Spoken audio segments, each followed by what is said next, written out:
Okay, ladies and gentlemen, I think we'll probably make a start. I think if the stragglers will join us as they wander in. You may want to, can we have the music off? If it's off, it's off. Marvellous, thank you very much. This event is being live streamed, so be careful of language and other things like that, and it is a Sunday afternoon pre-watershed. There will be photographers taking a few photographs, I think, for beer necessities. If anybody has any burning ambition not to appear in a photograph, then please let us know beforehand, or duck when he comes around with the camera. Other than that, let's have a lot of engagement. Enjoy yourself this afternoon, and thank you for coming along to my second annual UK Beer Debate. I hosted the event last year, or chaired the event last year in the other part of Cardiff, and it's good to be back. We had quite a lively discussion last year, and some excellent contributions from the floor, and I'm hoping for the same this afternoon. I prepared reams and reams of notes last year and never got to use any of them, so I prepared very little this year, and hoping for much more engagement from you guys and these guys who are the experts, ladies and gentlemen, who will give you their opinions, which are what matter, not me. So to introduce you to the panel, as if they need introducing, you'll have seen their names, but let's put a face to those names. On my far left is Chris Stairmand, who is a publican of an award-winning pub in Macclesfield, The Wharf. It is former CAMRA champion pub of Cheshire. And Chris has come down from Macclesfield this morning, so treat him gently, because trains and planes and automobiles, I make that journey quite often, and it's not the nicest of journeys. Next to Chris, the instantly recognisable face, I'm sure to all of you in the room, of Pete Brown, who is a noted author, essayist, journalist, writer, man who loves beer, author of many, many books. Of course, the most important of which is the Guide to Welsh Cider and Perry, of course, which is the one which surely outsold all of the rest immensely. I was about to wish Peter a happy birthday for Tuesday, as I had a brief look at his Wikipedia page this morning, but he tells me his birthday is actually in July, so that proves, I guess, that you should never believe anything you read. You shouldn't believe anything you read on Wikipedia, as Boris Johnson will tell you from the last week, I think. Then to my immediate left is Julian Grocock, who is the ex-chief executive of CIBA. And Julian has a long history with beer, I think, and he once made the quote that his ex-wife accused him of loving Tetley bitter more than he loved her, and he said he found it hard to disagree. So Julian has a long relationship with beer, we guess. He tells me he still speaks to his ex-wife. With the ex-wife. To my immediate right is Nik Antona, who is a member of CAMRA's National Executive. And on that National Executive, his responsibility is for beer festivals. But he also sits on groups that deal with the champion beer of Britain, and marketing and technical advisory. So Nik has made the journey down again this morning as well, and is here. And I'm sure we'll have lots of questions for Nik as well from the floor. To further right along is Jenn Merrick, who of course I think was due to join us last year and was delayed by many problems, and we rather cruelly put a cask of beer, I think, in the place, and that was nothing to do with me. Jenn, we put a keg. Jenn, as you know, is the ex-head brewer at Beavertown and many other things at Beavertown. She was the Brewer of the Year, as voted by the British Guild of Beer Writers in 2015. Jenn is now a brewery consultant, I think in the process of also setting up a new brewery as well, and perhaps we can hear more about that as the day develops. And then on my far right, geographically rather than politically, I should add, is Wilf Nelson, who is the MD at Salopian Brewery, which, like all good things, started off as a Welsh brewery, Snowdonia Brewery, and relocated. I'm not sure whether that was so that they could shoot Welshmen at midnight in the castle walls with a crossbow, but relocated to Shrewsbury, and from a small 2-barrel plant, I think it's up to around 50 barrel plant in 2014, and maybe larger now. I don't know. There we go. And he also, again, very, very involved with SEBA in Wales and the West. That's our panel. You guys are integral to today. I'm just here to make sure that order is kept and that we run to time. And that's where I kind of step back a little bit. You had sort of 2 teaser questions, I guess, on the event page, and the first of which perhaps we want to kick off with, and I'll ask the panel to give me their sort of brief thoughts on this, was kind of what the heck are all these new beer styles about? Does anyone actually care whether the beer they're drinking comes from a cask or a keg or a bottle or a can? Does it matter? It was interesting, as a side point, that some Nielsen research published last week said that canned beers now make up a quarter of the craft beer market in the UK. Canned craft beer sales increased by 327% in the first half of 2017. So does it matter? Does it matter what beer we're drinking and where it comes from? Pete? Are we looking at those two together, or? I think they're, yeah, I think so. All that matters at the end of the day is if you enjoy it or not. I think styles in particular are something which I've seen obsessed about. When you judge different beer competitions, you judge some which will ask you, well, do you like the beer? Would you want to drink some of it? Would you order another pint of it if you finished it? You judge other competitions and like, well, you've got to mark this down if it's not to style. The famous example of that was Fuller's in London produced a very nice beer called ESB. The Americans decided that ESB wasn't the name of a beer, it was actually a style, because so many American brewers started to copy it. So they created a style in one of the competitions. I think it was the Beer World Cup, it might have been another one. And they based the guidelines for the style on Fuller's ESB, because that was the only beer that there was to base it on. 2 years later, Fuller's entered Fuller's ESB into that competition, and it was rejected for not being to style. So, you know, if you're going to use styles as kind of... There's that old thing about using a lamppost like a drunk for illumination rather than support, or that kind of thing. You know, styles are useful benchmarks in the ground. When you start obsessing over whether this is to style or not, I think it descends into kind of, you know, dancing on a pinhead. And also, when I try to write quite a lot of stuff to a general audience rather than a beer audience, when you start obsessing about these kind of questions, this is where you see the light go off in people's eyes. They're curious about beer, they want to know more. You start talking about all this kind of detail and they just go, oh really? Look, I wasn't bargaining on this, I'm just going to go and have a glass of Sauvignon Blanc, thank you very much. Chris, yeah. Customers in your pub, do they care if it comes out of a cask, a keg, a bottle or a can? Not normally, no. It depends on... it depends. We've got... The customers that we have range in age from 18 to 96, I think is my eldest fella now. And they all like the beer that they like to drink. And it doesn't matter whether it is can or keg or whatever. There's a chap who always used to drink a stronger IPA on cask, because that's what we had available. As soon as we started selling kegged IPA, he moved on to the keg. He didn't care, as long as the product was right and it tasted well and he enjoyed it and the price wasn't to the point of it made his eyes water, he carried on drinking it.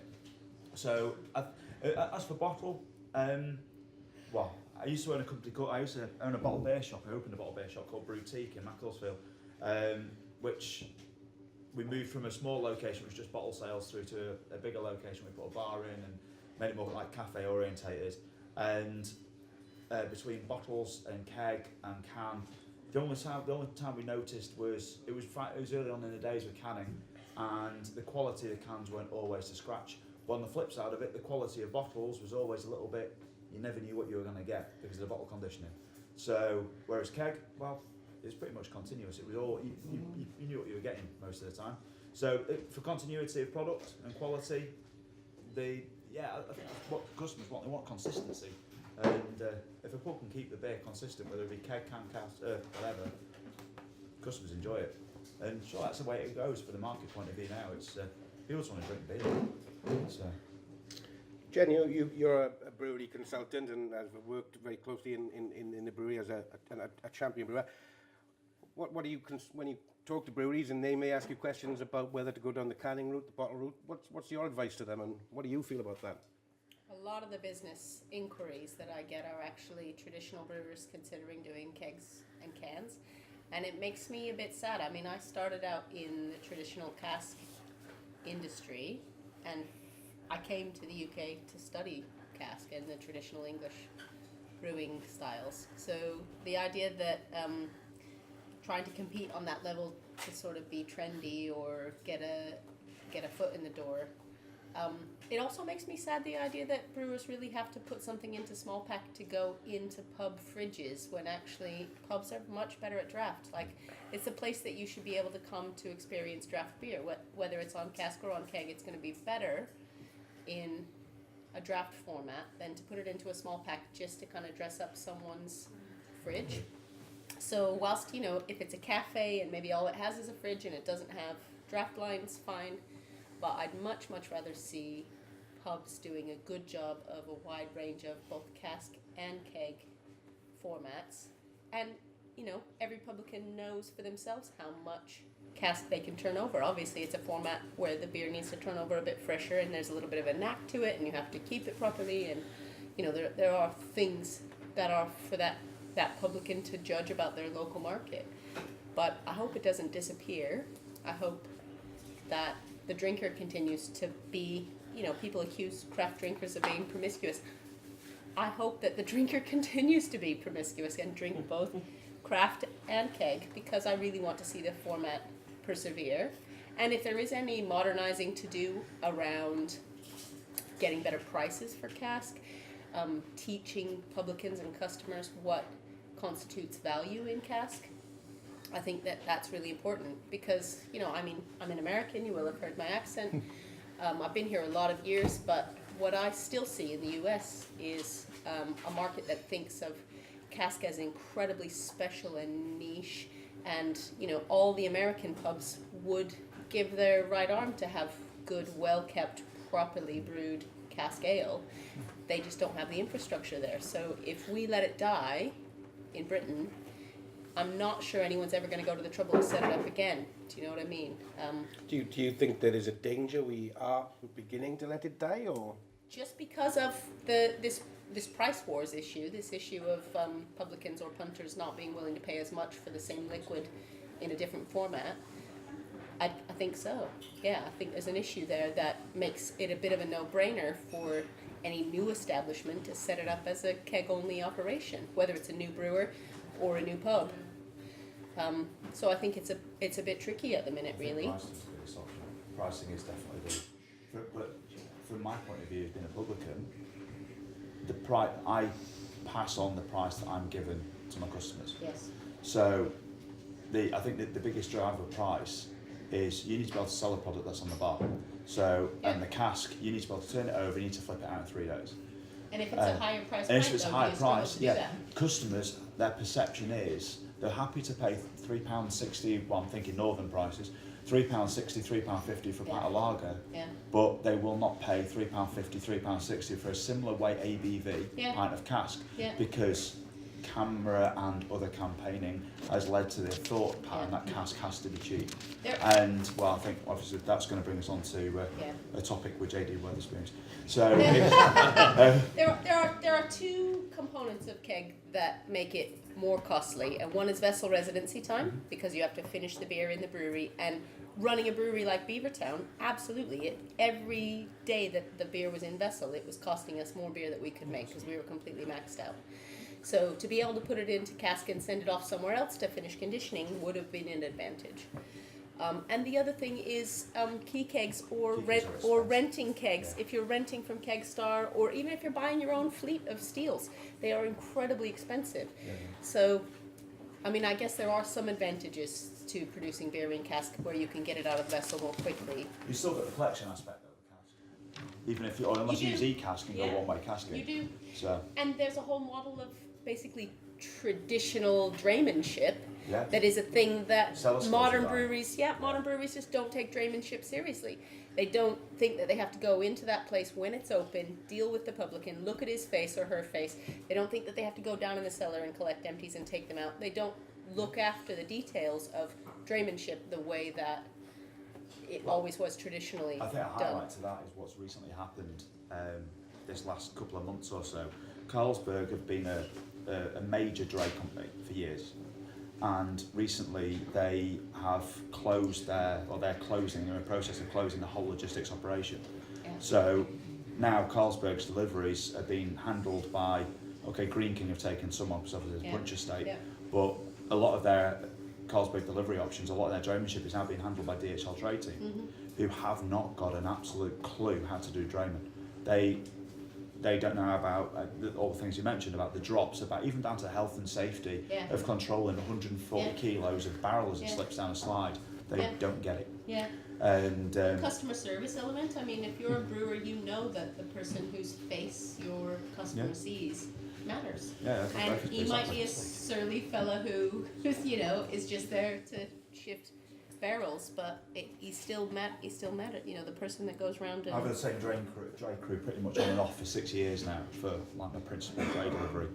And we have a good rapport. So they ring me half an hour before, they get the bacon butty when they arrive, I can call in. That's it. We have a laugh and a chat, they call me Harry Potter because they think it's funny. I used to have longer hair, so it's not always been short. But now you get that rapport with dray crews, and these guys know the job. And when I was away, for instance, or working at other places, and my manager was there, she wasn't able to handle the beers as much.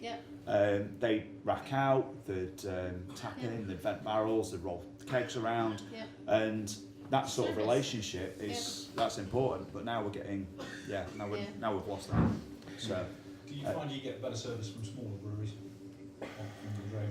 Yeah, normally, but it's often with my cellar.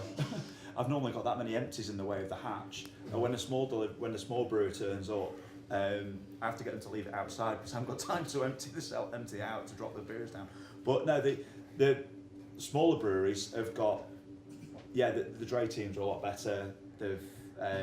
They're aware of the product, and at the end of the day, a brewery which brews the beer and delivers it themselves, they want to make sure that their brand is represented the best way they can. So they make sure the conditions are right, they make sure the drop's been done properly, they make sure the cask's looked after, and when you get it on the rack, you know it's going to have been not kept outside in 18 degrees. There's an element there in what you're saying about what this initial debating point is. Who cares about what container that beer comes in? Sounds quality. From our point of view, we're 90% of what we do is still cask beer, and it is trying to make sure that it's given to the public and in as good as it can be, and therefore you have to train your dray staff. I like the use of the word surly because all our draymen are surly. You have to be surly, otherwise you can't be a drayman. In fact, when we buy a pub, it's going to be called the Surly Drayman. When somebody comes to a job as a drayman, within 6 months they're going to be surly anyway. They're having to deal with surly, grumpy landlords all the time, so it's going to be the way. It goes back. We're looking at spreading what we do. We're saying that 90% of what we do as cask is too much, and to look to there are the various reasons to do more into bottle and more into keg, and it's an interesting concept as to whether anybody cares, but I think there is a distinct difference in beer, that whether it's in cask or whether it's in certain keg. styles which suit. There's certain styles which suit the container. And it's also interesting the idea that people are not prepared. So for instance, all of the black range stuff we do, whether it goes into bottle or keg or cask, it's all the same. And so it costs us just the same to make it. It's spending anything up to a month in a tank before it goes out. But that idea that for cask you can't get as much for it as you can for keg is a big issue. That's down to customer perception. And is that perception? And I believe that if we can all just speak up a little bit, because I think they're having difficulty hearing at the back, so apologies, but we will try and speak a little bit louder for you guys at the back. Is that perception on the price point? And it was mentioned by one of our panellists. Nik, I'll ask for your view. Does it matter to CAMRA how the product comes? And I know your answer to that, I guess. And has the ethos of CAMRA done its job, and is now, does CAMRA care how good beer comes in which container? I think we care how good the beer is on dispense. We would really prefer beer to be in a pub. I'm very much a draft. The best place to drink beer is in a pub with friends, socialising in the community. Yes, there is people out there who cannot get to the pub, so yes, we have to have different containers for those, and that can be bottled. I don't care if the beer is good. I personally don't care what comes in, and that's my personal view. I know there is a lot of people in CAMRA who will think I've just said something really sacrilege, and well, I'll probably be castigated for it. But at the end of the day, it's the quality of the beer, and I think what we should be as an organisation, and what we are focusing on and beginning to change our direction is it's not about the price, it's about quality. And it's more important that you walk into a pub and get a good quality pint of beer, or half, and you enjoy it. And that beer is served in the best way it can be, given to you in the best way, and demonstrates what a premium product beer is. Thank you. Julian. Right. I will apologise before I start to speak, although I've just started to speak, so I've already disproved that. If I have any trouble with my voice, I am enjoying a nice chesty cold at the moment. Having a problem with my voice is not something I'm used to. I can usually keep going forever, but I will do my best, but please allow me that little bit of leeway. There's been a lot of issues raised already by the other panel members, which basically leaves me with about 45 minutes to sum it all up. When I bought my first good beer guide, because I am the dinosaur on this panel, in 1976, there were then, I think, 85 brewing companies and 150 breweries in this country.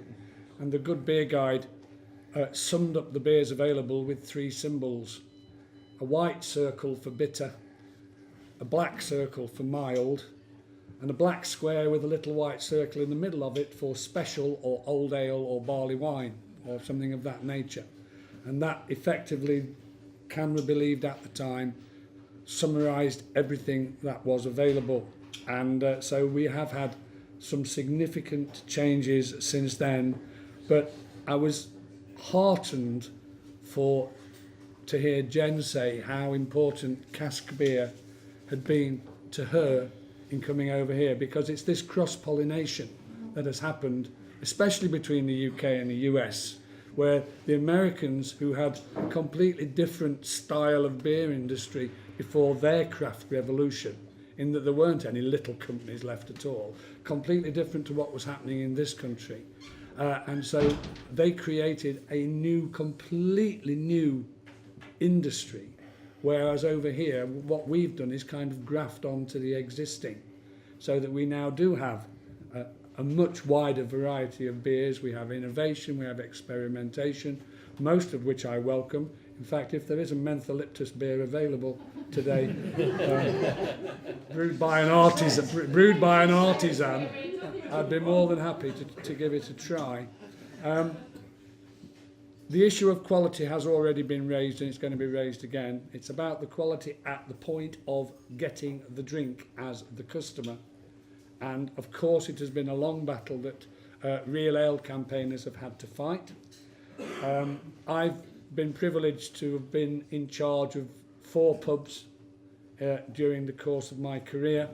The very first pub I managed was a Marston's Tied House, and just harkening back to the idea of the drayman and the surly drayman, they always used to get a drink, of course, in those days.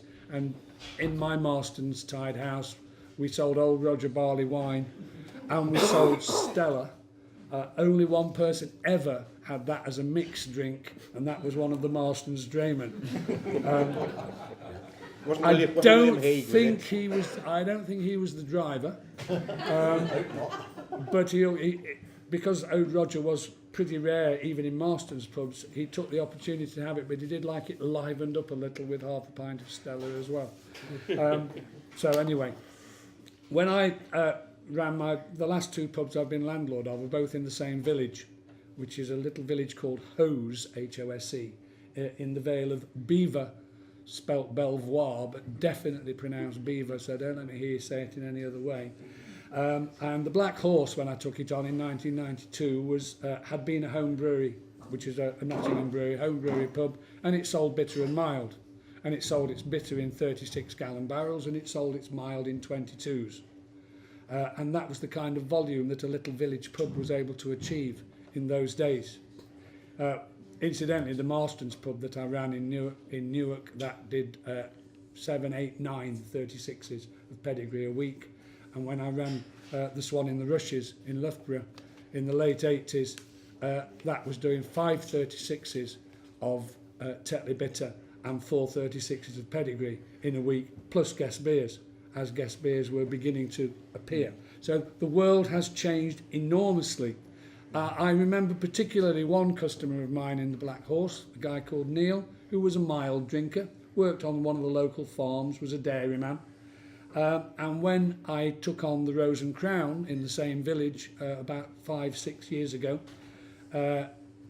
because the Black Horse had closed and the Rose and Crown was dying on its arse and all my kids had been to the village school and I didn't like the idea of the pub failing. And so like a knight on a shining white charger, I went in to save the business. And I obviously had the freedom with a lot more real ales. A totally new experience for me. 3.5 years did a 500 cask beers. And Neil, who used to drink mild, now seeks out whatever golden ale is on sale whenever he goes in, because he's changed his drinking habits. However, his drinking habit still revolves around the pub, and it still revolves around draft beer, and it still revolves around socialising rather than standing around telling you he can detect notes of Narcissus and hints of humbug in whatever it is he's drinking. I'm not running that pub anymore. It's 2.5 years since I came out. I now live in the next village, but I go there every Friday night to have the same drinking experience with the guys I used to drink with when I was the landlord. And that, again, involves quaffing rather than sipping, draft beer, which is cask conditioned, and enjoying it immensely as a background to the experience of a social occasion, rather than making it the be-all and end-all of the social occasion. There are times to drink fascinating 7, 8, 9, 10, 11% beers. That, for me, isn't in the pub, and that's why containers, I will drink out of all different production formats. I will drink canned beer, I'll drink bottled beer, I will drink cask, I will drink keg. In the pub, it is almost always, cask, although I did revolutionarily in a village pub introduce craft keg beers while I was in the Rose and Crown. But it's such a big subject to try and sort of pin it down. All I want to say at this point, I've already spoken far too long, is that it's about, for me, the real ale issue and the cask issue and the CAMRA issue is about tying it with the pub, which has already been hinted at. And the beer world is bigger than that and possibly hugely more interesting than that. But let's not forget, as Jen says, we don't want to lose sight of that unique style of production that we enjoy in this country, and we don't want to see it fade away on the back of we being told it's no longer important by people who don't want to drink it themselves. Okay. On the question of being told it's no longer important or quality, Pete, you said in January you were giving up drinking cask ale because of the quality of it. What have you got with you today, and has your view changed? Is it all about the quality rather than the package? Yeah, what I said is absolutely about the quality, and what I said in January is that I'd stopped drinking it in London, and that's handily missing from that story. And I did so to be provocative, and I was shocked with the swiftness and uniformity with which the cask ale industry united to absolutely tear me a new arsehole. Because cask ale is wonderful, cask ale has always been wonderful, cask ale will be wonderful, and if you say anything else, you're a class traitor to the cause, is what I learned in January. And what I got a lot of in response to that was, well, you're an expert beer writer, surely you know where to go for a good pint. It's like, well, yes, I do. Where I live in London, I will walk past 5 pubs to get to the pub that I know serves great cask, and I will drink cask ale in that pub. But where I choose to drink and what I know about is not the issue for cask. I spend my life in this industry. I've written books on pubs. I know where to go for a good beer. Cask ale, 20% of cask ale volume is sold in London, and it's sold in pretty much every half-decent pub in London now. And in most of those pubs, you go in and it's shit. And people, and when I take a pint back, I say, this is not right, and I can tell you why it's not right. I can tell you that your lines aren't clean, or I can tell you it's got diacetyl, or I can tell you whatever. And the barman says, well, no one else has complained. And no, they haven't complained. The reason they haven't complained is because they're not confident enough to complain, because they're nervous, because they can't quite tell what's wrong with it. They just know that it's not right. They just know they don't like it. And what they do is they leave a pint about that full on the table. And you look around some of these pubs at 10 o'clock at night, and the tables are full of pints like that. And those people, if they ever do come back to the pub, they're certainly not coming back to the pub for a pint of cask ale. And that's why I wrote that article in the way that I did, because the industry needs to wake up to that problem. Cask ale is tanking at the moment in volume terms. I wrote the cask report for 9 years, which gave, every year I wrote it, gave accurate statistics for how cask ale was doing in terms of value and volume. In the 2 editions of the cask report that have been produced since I stopped writing it, they will not give you that information because it's so bad. And the reason it's so bad is quality. And so I was deliberately trying to give people a kick up the arse on this issue, and I was told to shut up, basically. I'd like to add to that, if I may, and I'd like to add something that some of you may find a little controversial.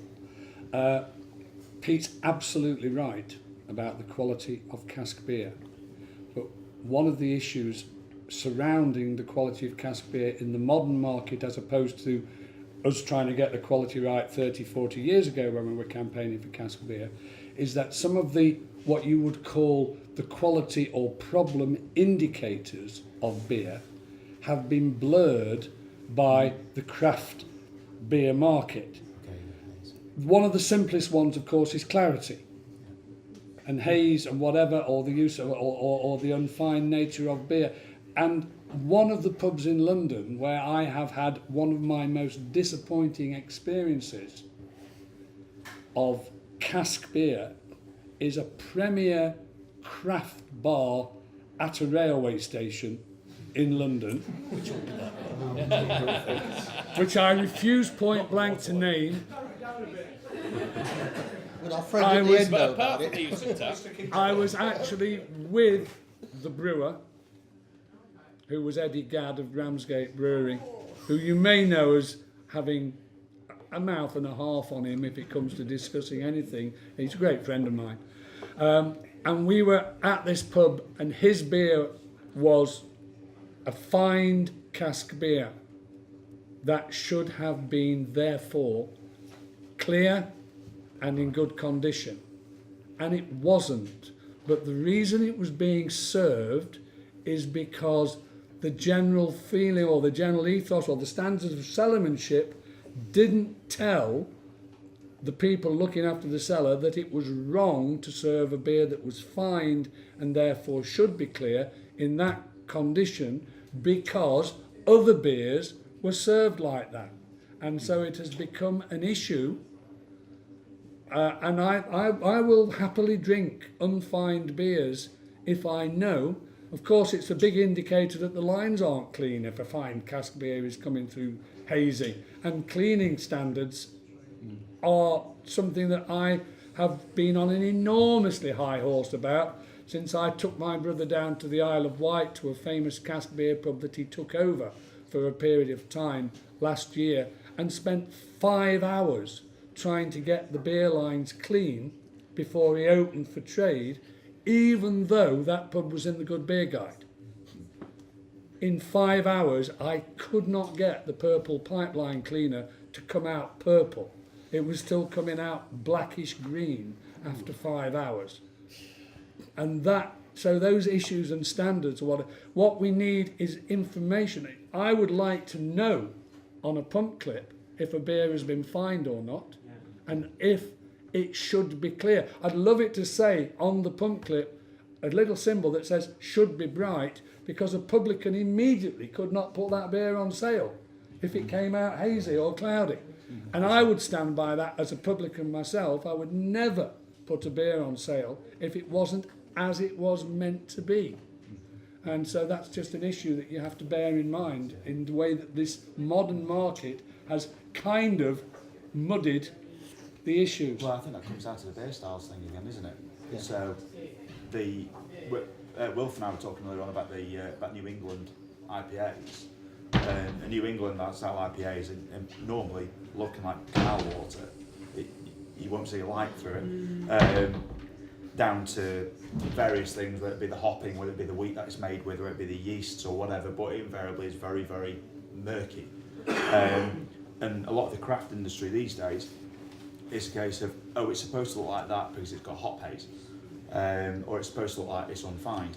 But even unfined beers, one of the things I don't know whether it's a good thing or a bad thing, but one of the things I've experienced in my whilst running the wharf is I always manage to get more beers from Bristol. I always manage to get drop clear. They always drop pin. They do right. drop clear. Okay, they're unfined and heavily hopped, but my God, they drop and they drop pin.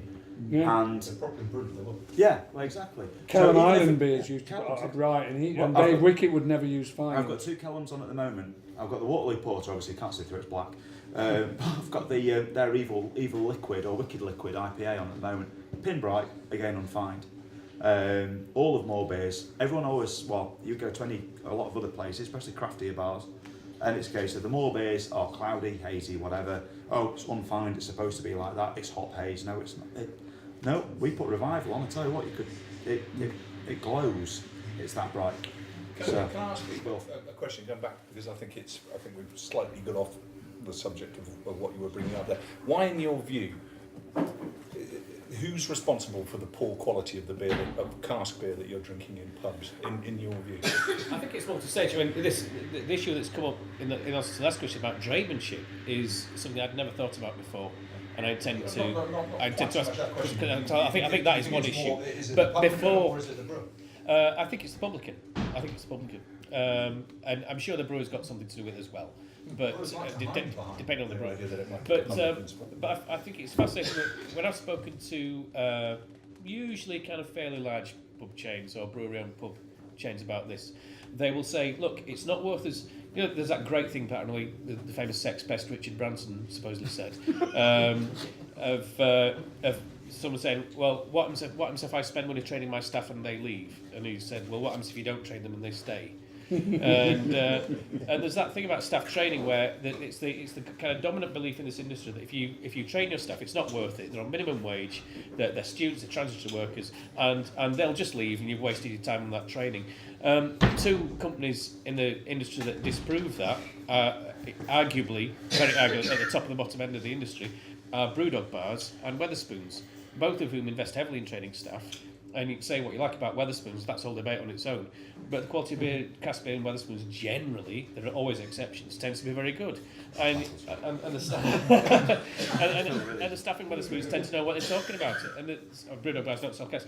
But it's when you, I've got a pub near me which has got one cask champion, and he knows his cask inside out. Last bank holiday weekend, he wasn't on, and so they had 6 cask pumps and no beers on because nobody else knew how to change the fucking cask. But when you tell a member of staff that this beer's not right because it's full of diacetyl and they don't know what you're talking about, that's a problem. Diacetyl, generally those brewers' fault, not the pubs. But if I say, look, this is full of diacetyl, you need to take it off sale and send it back to the brewery, they're like, well, who are you to say that? You know. Just a question from the floor at the back. Ray, I think, is it? Yep. Yeah, I just think that some of the big breweries like Molson Coors or what they call Sharps, they're making cask beer to drop within an hour, okay? And some of the beer they produce in these days is fast and furious. They whack it down the cellar, they put a tap in, and an hour later they dispense in it. Is that cask conditioned beer? No. Not to me, it isn't, because, you know, cask beer really takes maybe 24 hours to, you know, need settling. And the reason why the big boys are doing it is to make it easier for the landlords and the landladies to dispense cask beer really quickly. The problem is that that beer doesn't last long. Once that beer's, you know, once the oxygen's getting in there, there's hardly any yeast in that beer, and it's on the turn. And I'm speaking to a lot of, you know, landlords and landladies with draft bass, sharps, boomba, and they're having big problems because the beer, right, is being put straight into the cask almost bright. And they're doing that to make it easier for people. And my view on cask beer is you know, it comes out with conditioning, maybe a fermenter or conditioning tank.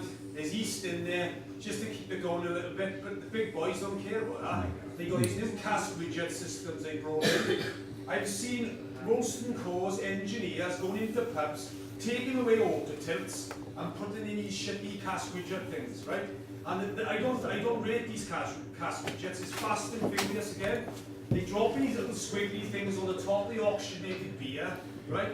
And I'm a big believer of auto tilts and old school cask beer. And I think, right, a lot of the modern day landlords really don't know how to look after beer properly. No. And if I had a pub, all my beers would be on an auto tilt or on a racking system.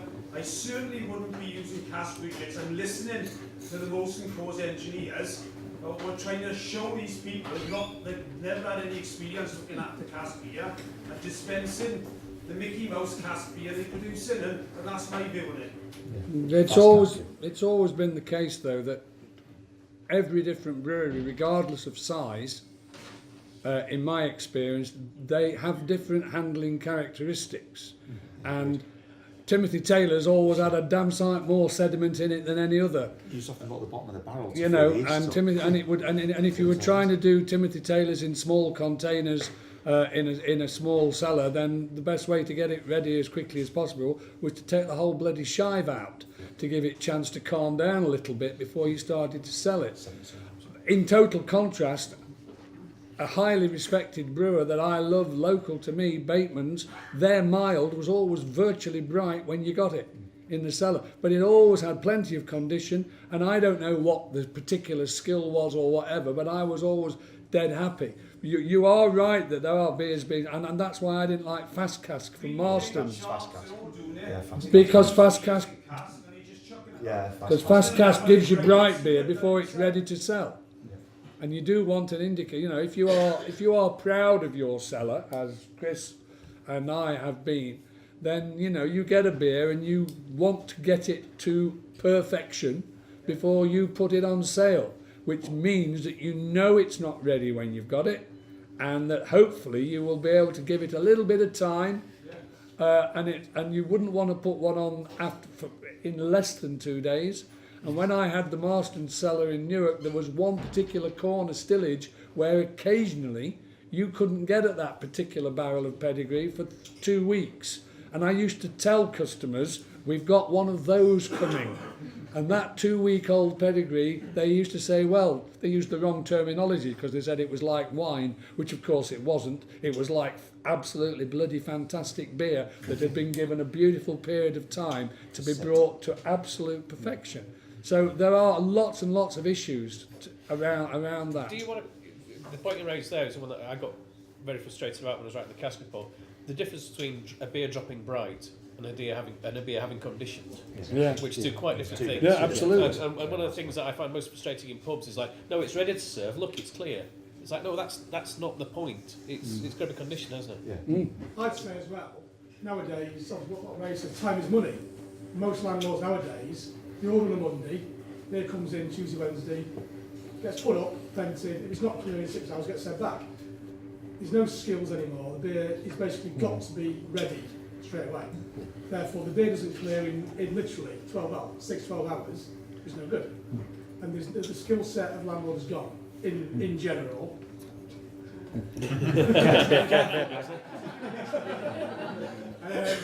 That's the issue, and time is money. And time to settle, time to condition beer is money.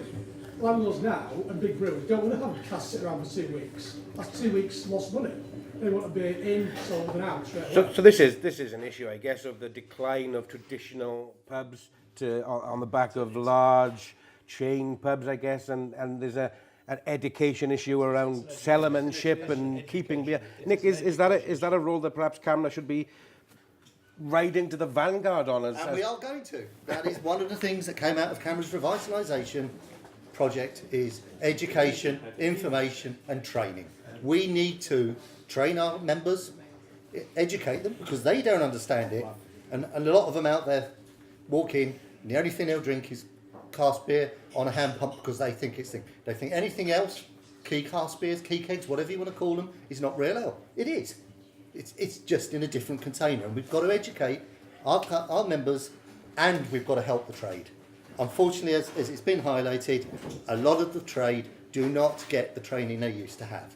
So we've got to get out there and spend time with them, helping them, understanding what real ale is, what cask beer is, what keg is, what all of these containers, and help them, because pubcos like Enterprise and Punch are not investing in their staff. Wetherspoons are, yes, they spend a hell of a lot of time training their staff, but they're not the right training.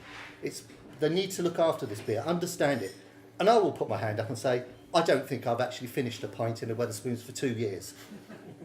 And I think the quality of what we're seeing in Wetherspoons, particularly, has gone down in the last 2 years. Can we just take another question on the floor before we... Thanks, anyway. Yeah. But one of the other big issues, one of the reasons why you can't have beer properly so quickly, is the way that the customer has changed. The customer these days wants an ever-changing variety of beer available. Now, I've heard from a panel as to what was happening 30, 40 years before, where you were only selling one type of beer, like the pedigree beer that he had. He had a large stone pedigree beer in his cellar, and okay, you have one that had been there for 2 weeks. If you're running a modern operation, you don't do that. You don't have about 15 barrels all of the same beer in your cellar. No, you do. You're going to have 15 different barrels of beer. And therefore, it is far more difficult, I think, to actually retain beer for long periods of time. It's one, either that the manufacturers of beer have got to enable the beer to be better handled and things, or they're going to move over towards possibly different types of dispense mechanism. Chris, your industry or your craft is being questioned here, I guess, and you know we're losing a decline of well-trained publicans. How do you respond? Well, the first thing, just with regards to the having 50 in the same beer in your cellar, ignoring numbers, I tend to look at least having at least a week, maybe 10 days worth of stock of a particular line. So for instance, I have a house bitter which my traditional bitter drinkers drink. I have Buckham Original on. It's my regular turnover beer. I have one racked, one tapped, one venting, all the time, always. And I also have 6 stud, which is at least 10 days to 2 weeks worth of stock. Just sat there waiting, because it needs cellar time. It's got to come down to the right temperature, it's got to acclimatise to the cellar, then it's got to sit on the rack and be conditioned, it's got to work. I also have Oakham on permanently. So I have a permanent Oakham line on, and that'll either be, at the moment it's either Inferno, Citra or JHB, which is pretty much on rotation. I have spent 4 weeks building stock up in my cellar, so I know I've got at least 2 weeks worth of that line's beer sat waiting in my cellar, coming to condition. Okay, I've got an advantage, I've got space in my cellar. But presently, I counted yesterday, so I know how many, I've got 27 casks stood, waiting in my cellar, not conditioning, but coming to the right temperature and sat there waiting, aging up right, and they're going to go on. And when they go on fresh, and the flip's out and the flip's gone in 4 days. So they'll sit there for up to 72 hours, depending on which beer it is. Some beers, like we were saying before, Tim Taylor's, when we've had it on, needed longer. Some beers we can get out nice and quick, but normally be on rack for at least 2 to 3 days before we serve them, and then they're gone in 3. Gone, done. And the condition's perfect, all the way through to the last pint. To the point, if you pull that last one out and the previous one before it, it'll taste exactly the same as the one that went at the beginning of the cask, which is how it should be. Coming back to the point about cellar training, about conditions, and about the style of the training, a lot of pubs these days, especially the pubco pubs, have management, or so they have one person who's like a multi-unit operator, which seems like the pub coast seems to like a lot of things of, or Wetherspoons and things. And they have managers which they bring in, and all their job is pretty much is to manage staff. They don't have the seller training, they don't go off and spend 3 days doing seller courses or anything like that, and don't have the experience of learning off people who've been in and around the trade an awful long time. And I think that's where one of the things is coming in, is like we don't have that historical training of seller technique anymore. We don't have the old-fashioned seller guy anymore who's in there maybe 2 days a week or whatever racking out. I learnt the hard way. Back in the very early days of me taking pubs, 10, 11 years ago, I was a manager for a punch pub, employed by a guy who had the tenancy for it, and I learnt the hard way about how to keep cask. At the time, I had Tim Taylor's and Young's bitter on, and two completely different beers. One brown dishwater, one not so good.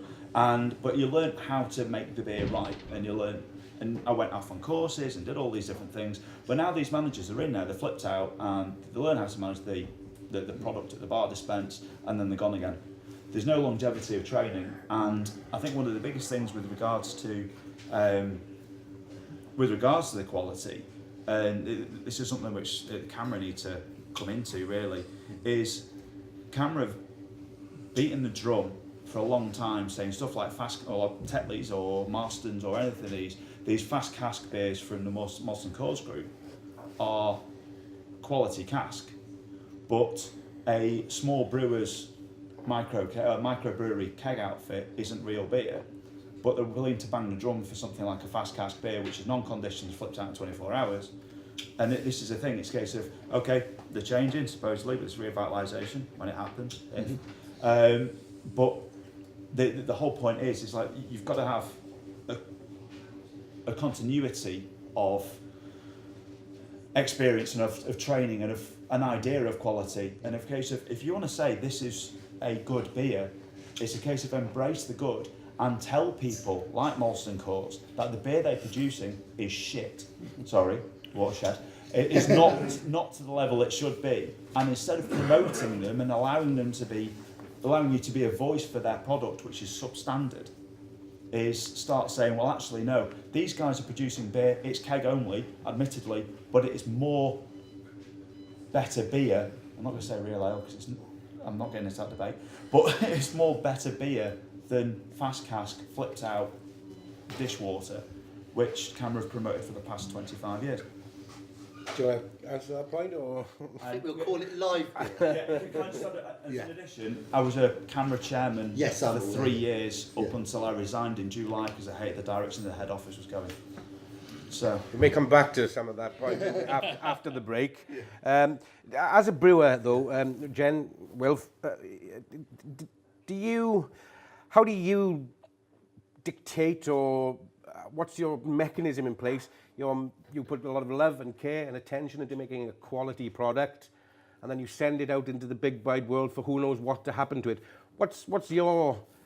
How do you ensure that the quality at the point of dispense is as you would want it, and what are your thoughts on the decreasing nature of that in London pubs in particular?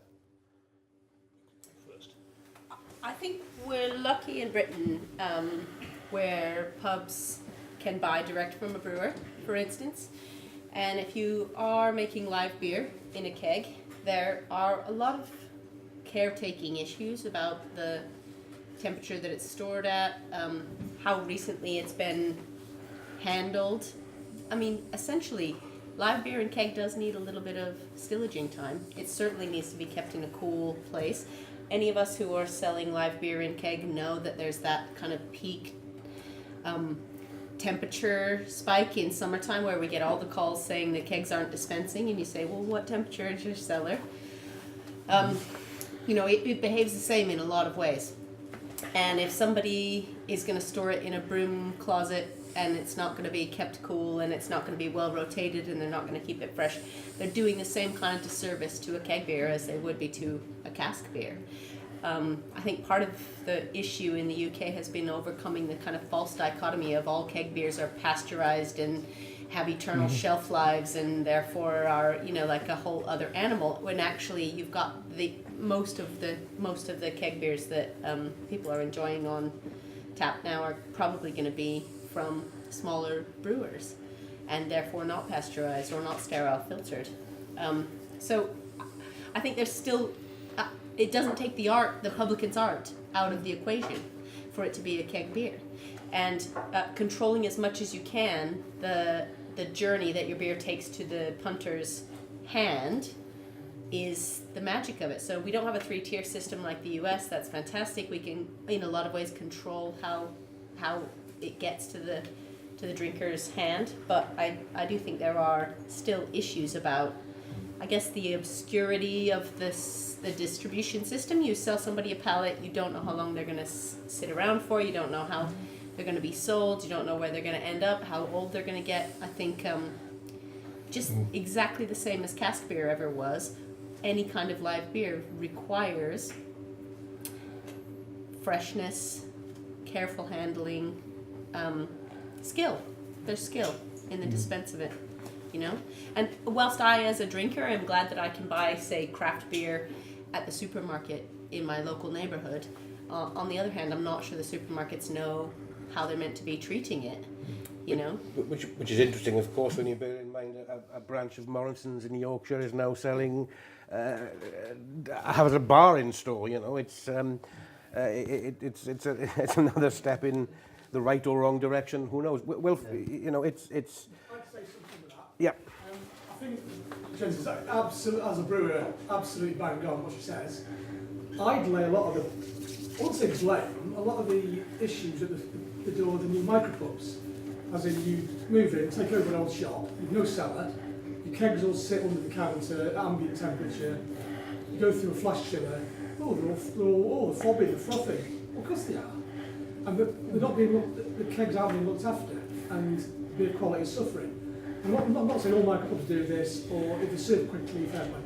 There's a lot of issues with micropubs serving kegs, and cask beer, obviously, ambient temperatures. And that doesn't do the beer, as we all know, does the beer no good whatsoever. And the beer that's coming out of the pumps or the taps isn't representative of what us brewers want to put out those kegs on tap. And it's, I think it's a big issue that micropubs are the big new trendy thing, and everything's all the grey. And in a way they're not, because what they're serving is I wouldn't say everybody, there's a lot of substandard beer coming out of micropubs. And it's, who is giving them guidance? Have you as a brewer ever spoken to them and said, you know, can they come on your website or your Twitter feed and have a how-to guide or the best way? Rent an empty shop and put a few pallets in it and you're away. Have you ever tried to tell a landlord how to run?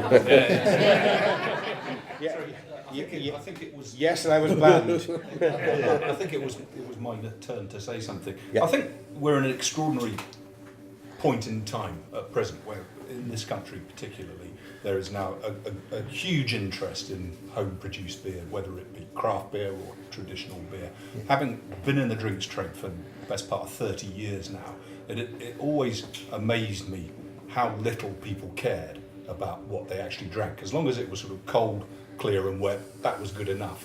And I think we can wring our hands about who's at fault for the perceived poor quality of what might be being given to, what might be being dispensed in a pub, whether it's the brewer's fault, whether it's the publican's fault.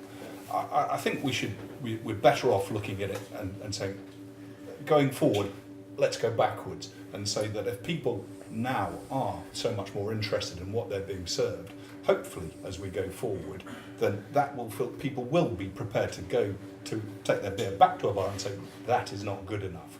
And I think as a nation, and you know, that's always been our terrible problem. Nobody will complain about anything, and it is that usual thing. You get served a beer in a bar, you take it back, say, look, that's, you know, that needs to go on my chips. Well, no one else has complained. You think of looking at reaction as well. Exactly.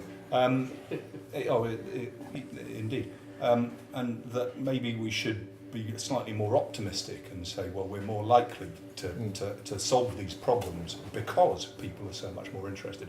And then I see it from, you know, what I've done over the years is one of the big parts of what we try to do is is to educate the landlords that we deal with and how to look after beer. And it is coming back to what the fellow over there said, to say that just because a beer is clear doesn't mean to say it's ready for serving.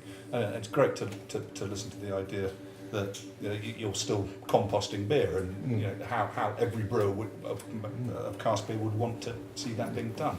And you can go on for a long time and say, well, there's no point in training anybody. I so frequently you go and train staff in a pub, and those staff are on minimum wage. They don't aspire to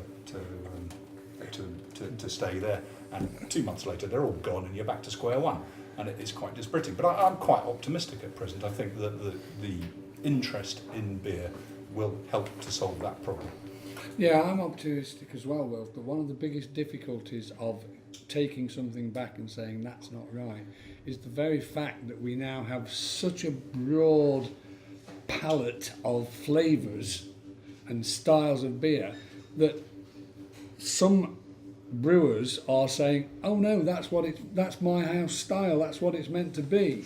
Now, I had an experience with a brewer who for a time was the closest brewer to where I live, and is no longer in business, and I say thank God. This guy very kindly left some bottles outside my pub with a little note, please try these with your customers. And so late one night, I thought I was doing my best friends a favour by getting these bottles out and opening them and trying them, and every single one of them went straight down the sink, because every single one of them was appalling. There are styles of beer now that are of such a range of flavours, of palates. I've drunk and enjoyed sour beers in Belgium. I'm not sort of narrow-minded on things like that, but it makes it more difficult sometimes to say that's not right. This very same brewer who had his own bar at the Nottingham Beer Festival 2 years running, the second year I went, first of all, how the hell has he come back again? And it was the day of the Seba Midlands beer competition, so once I'd done a little bit of sampling and therefore was maybe a little emboldened, I went with a couple of brewing friends and had some of his beer, and I gave it back to him and said, that's got an infection. He said, oh no, that's how it is. I said, well, how it is it's got an infection. and these professional brewers, I'm sorry, but they think it's got an infection. So it's not quite as easy to say there's something wrong with your beer now, because there is such a broader range of styles and flavours, and it's all down to the customer. It's difficult to orient the customer as to what they should be expecting. Which is why I'm starting a game show in the beer world called Fault or Feature. You get someone a beer and they describe the characteristics. Now, is that a fault or a feature? But to go back to the point of optimism, I think at the end of all this, there's something in beer which will inspire passion in a certain number of people. So I had a pub near me that was a failing old man's pub, and it reinvented itself as a hipster craft beer bar. And they didn't do any staff training, they paid minimum wage, they all the kind of worst crimes. But the people who worked there when it opened, despite all that, got so into it. Yes, they left because they weren't given any incentive to stay, but one of them went on to become sales and marketing director of Cloudwater. Another one's now running Beer Hawk. At least 3 of them became brewers. And it was inspiring to see that they got into beer because the beer itself was special, and the pub was not supporting them. But it changed their lives. They were kind of like just drifting before then. And when I was doing the cask report, I mean, we did some kind of bar staff surveys about cask beer, and there's one Polish woman who started working in a cask beer pub because it was a job. Never heard of cask beer before. I had no idea what it was. As an immigrant Polish woman, just went, but this stuff's amazing, this is fantastic, and went on to start off her own cask beer specialist pub. So that will out. And I think it's a question of just knowing where those people are, where that passion is, where the quality is. I must admit, I have a theory that one of the biggest problems we have is our unwillingness to pay people running bars a living wage. If you go you know, you go to France or Italy or wherever, and you now go to France, 500, you know, half a litre of beer, €8-9. You know, and the people working in those bars, it's in effect a respected trade, and people are, you know, they make a decent living wage out of it, and they're prepared to stick with it. We don't have that in this country, and I think it does, to a degree, come down to the fact that we're all very unwilling to pay a sensible amount of money for the beer we're drinking in a bar. So the fault is on the consumer? I'm not saying it's a fault, I'm saying it's a cultural thing. Yeah. So we expect a high quality product for the lowest possible price? Yeah, you pay peanuts, what do you get? Beer's become a commodity. People look at beer as a commodity product in the same way as they look at the basics. When you go shopping, you buy your basics. For a lot of people, they're prepared to pay for the basic amount, minimum amount for a basic product. But beer has moved on, and beer is now a premium product in a lot of beers. Unfortunately, certain breweries down in Cornwall still treat their main product as a commodity, and all they're interested is shipping units.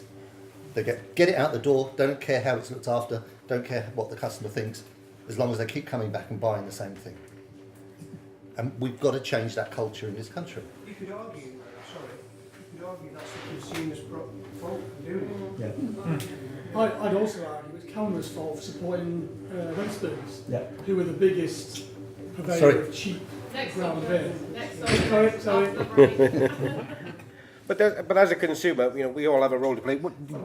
I guess, you know, periodically, though we didn't get a duty hike in this budget, but periodically, you know, prices will increase, petrol prices will increase, all of these things will increase your price at the pumps. I guess your customers are never happier to pay extra 5-10 pence a pint, and particularly so the old boys in Macclesfield, I would imagine. The pub that I have now, the Wolf, I've had for 6.5 years, and my GP that I make on my cask beer has, in fact, the GP I make on all my draft beers has been reduced over the past 6.5 years, mainly because the expectation of price that the customers have is lower than the GP that I want to get. So I opened up with all these ideas of making X percentage on per pint, which allow me to pay my staff well, pay my bills on time, make sure everything's paid. But as the duty prices have gone up, and as hops have gone up by 2.5 times in the past 6 years, and costs of delivery have gone up, the beer that I'm getting through my door, a lot of the time the hikes have been absorbed by the brewers, but some of it is still being passed on to us. I'm having to absorb more and more and more of those prices because my customer expectation is they won't pay X amount of money for a pint. Oh, because we can go to down the road and get a pint.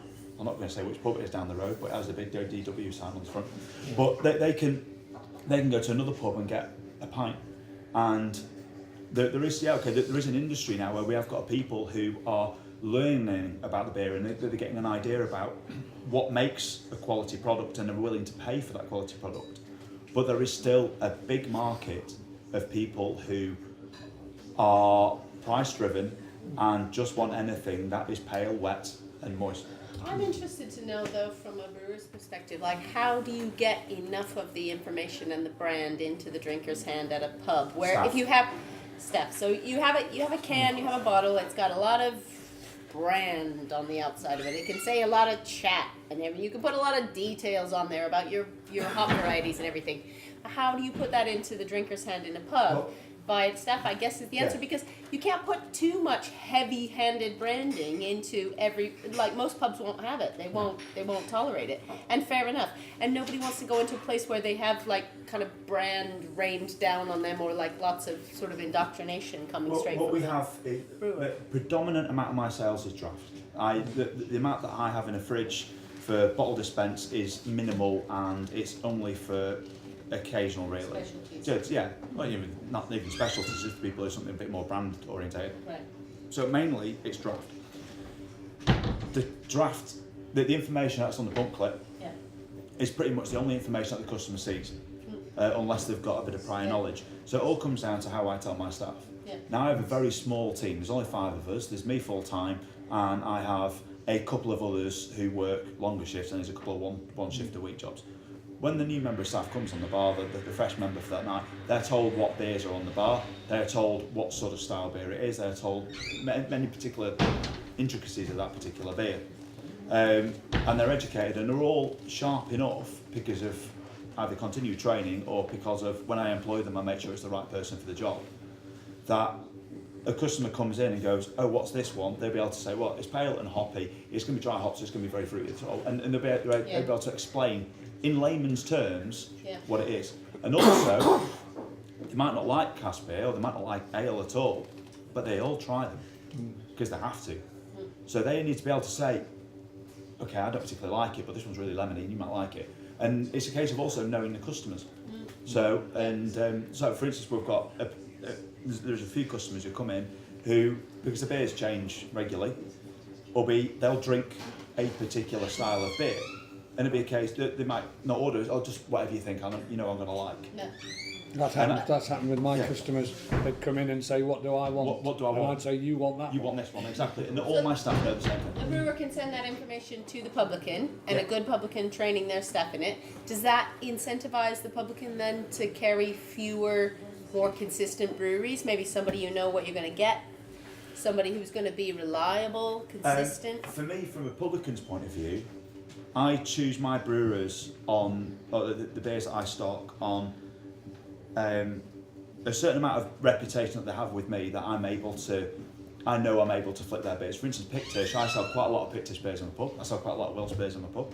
And that's because the customers like beers that come from that stable. It doesn't matter which beer it could be. It could be from 3.4 up to 7 or 8%. If it's on, they've got a reputation and it flips out and it's good.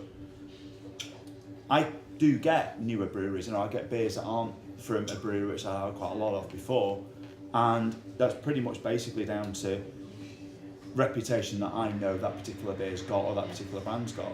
Every now and again I'll get a customer say, oh, I've tried this beer from this brewery, I know we've not seen it on here, but you've had to try it on. And I've sourced it, or if it's become available, I've got it in, and they've enjoyed it, and that's introduced me to another brewery which I might not know as much of. Because, okay, been in the trade a long time, but I don't know all of the 1,600 breweries we've got in the UK. And when I'm just about to get to know one, it's closed down, it's been replaced by another 3. So you go off reputation a lot of the time, and you also go off recommendation. And yeah, you do, to a part of it, you stick with the beers that you know. Yeah. Because I know that, for instance, particular breweries, obviously we've said before about different breweries have got different handling technique, and some beers need longer on rack than others. I know that I get beers in which I know how to make them work best. Because at the end of the day, I'm just like the patron in charge. I'm just the guy who serves it out. I've got to make sure that at that point of delivery, that product is how the brewer wants it to be and is in the best possible condition it can be. And that's a case of knowing how to look after that beer to make it right. And all the staff have the same thing. So it's I think it's just down to, it's training. It's training. I'm just going to ask whether the panel would take because they're all. Shall we take our break now then? And then. Yeah. Because I'd quite like to go to the loo. Go through others. We'll take a break so that so that everybody can refresh their glasses. There is also, of course, Mr. Crockwych upstairs doing toasted sandwiches, and we'll start back again in about 25 minutes. What's the time? 24. 20 to 4.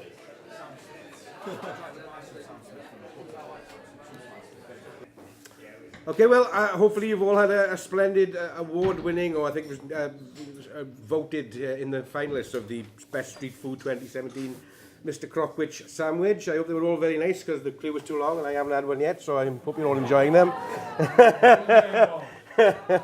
That's all right. I think I've got something to keep me going for a while. You're all right. It's, some of it's hernia, some of it is beer. The second half, and we've got about just over an hour here because some of the panel have to make sure that they catch their trains to various parts of the country, and on a Sunday it's always a lottery, and we want to make sure that nobody gets lost in part of the country, so we're going to keep this one fairly focused, and I'm sure it will be a robust exchange of views. All all done in the best of spirit, of course. The second half, I think the topic of conversation that was put on the event page was the Great British Beer Festival and CAMRA. Do they still have relevance in the current beer climate? I think it was interesting. I had a quick look, and I saw in 2011 when CAMRA turned 40, Roger Protz, he wrote that complacency is not a word in the CAMRA lexicon, he said. Whereas in 2017, I think it was, Pete Brown wrote, bloody CAMRA, bloody GBBF. Nick? Yeah. Does CAMRA and the Great British Beer Festival and the Winter Festival and all of its ilk, is it still relevant to today's climate? Well, it depends who you're aiming the festival and CAMRA at. GBBF is one of the biggest beer festivals in the country. It caters for 3 very different types of visitor. Tuesday, which is traditionally the opening day and our trade day. Or same old, as people Or say. same old, in a very good way. But is there for us to welcome the trade in. And then for the rest of the week, it's the general public integrated with the beer aficionado. Those people who really actually understand what beer is. And they're probably about a third of the rest of the week, and that's a guess because we don't really know how many of those people are coming, but they still come in their numbers. But the bulk of the visitor to the CAMRA's GBBF and probably all of our festivals across the country are there for a good time. They go down the pub normally, and just because your local beer festival GBBF's on, that's what they come on that day. So it's very relevant to various different types of person at different times of the week. And I think what we as an organisation, CAMRA, has got to recognise and do is to try and tailor that event to those specific people at that time of the week. So on a Friday and Saturday, when it's your Londoners pouring out of work, wanting to have a good time and drink as much beer as possible, it's no different from them going down the pub with their mates. And GBBF is definitely very relevant to those sorts of people. What we've got to recognise, and we are beginning to change, and it will take a while because we've been going 45 years as we advertised, 40 years, whatever it was this year.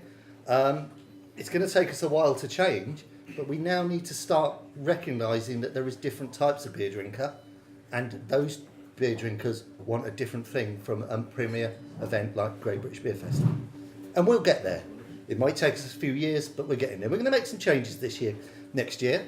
Some really exciting things, and try and do a festival within a festival, offer a different range of beers. Maybe we'll change the dispense of some of our beers. We don't know. We've got to wait and see what happens. But we are getting there, and we will try and change it to cater for the 3 very distinct customers groups that we have. So when you read words such as Pete wrote, and I'm sure you read them because you are the man responsible for festivals at CAMRA, what goes through your mind? I mean, and I'm sure people say he wrote it in a particularly provocative way to prove a point. Yes. But what was your response? And you say there are some changes in mind, but surely that must have been dispiriting to you. No, because Pete had already phoned us and told us he was doing it, so we knew about it. We knew what he was, the message that Pete was trying to get across, and it was those people who come every year and complain about it every year, but still come back the following year because it's the highlight of the year for them. And there is people out there like that, and we've got to change things, and we will. But you can't turn a juggernaut round, or you can't take an oil tanker around in a matter of minutes. It's going to take a few years to get where we really want that event to be, and cater for the different types of customer. So Pete, what were your impressions of this year's trade day? I think depressingly for the audience, because if anyone in hoping for a good ruck, we're not actually that far apart. But no, I found myself being one of those people standing there slagging GBBF off for the same things I've slagged it off for the last 10 years, and being back there again, slagging it off again for the same things as I did it again. And it's like, if I don't like it, why am I still here? And I cannot imagine not going to it. That would just be weird not to go to trade day on a Tuesday. Even if I think I hate it at the time, I have to go. And that shows you the kind of institution that it is. I think the thing on this whole subject for me is, CAMRA was founded in an age where British beer, an appreciation of British beer was quite isolated. The world was in silos. This revitalisation project is called that because CAMRA originally stood for Campaign for Revitalisation of Ale. In the first year that CAMRA existed, they didn't know what real ale was. Real ale didn't exist. It was only after about a year that they went, well, we really like good beer.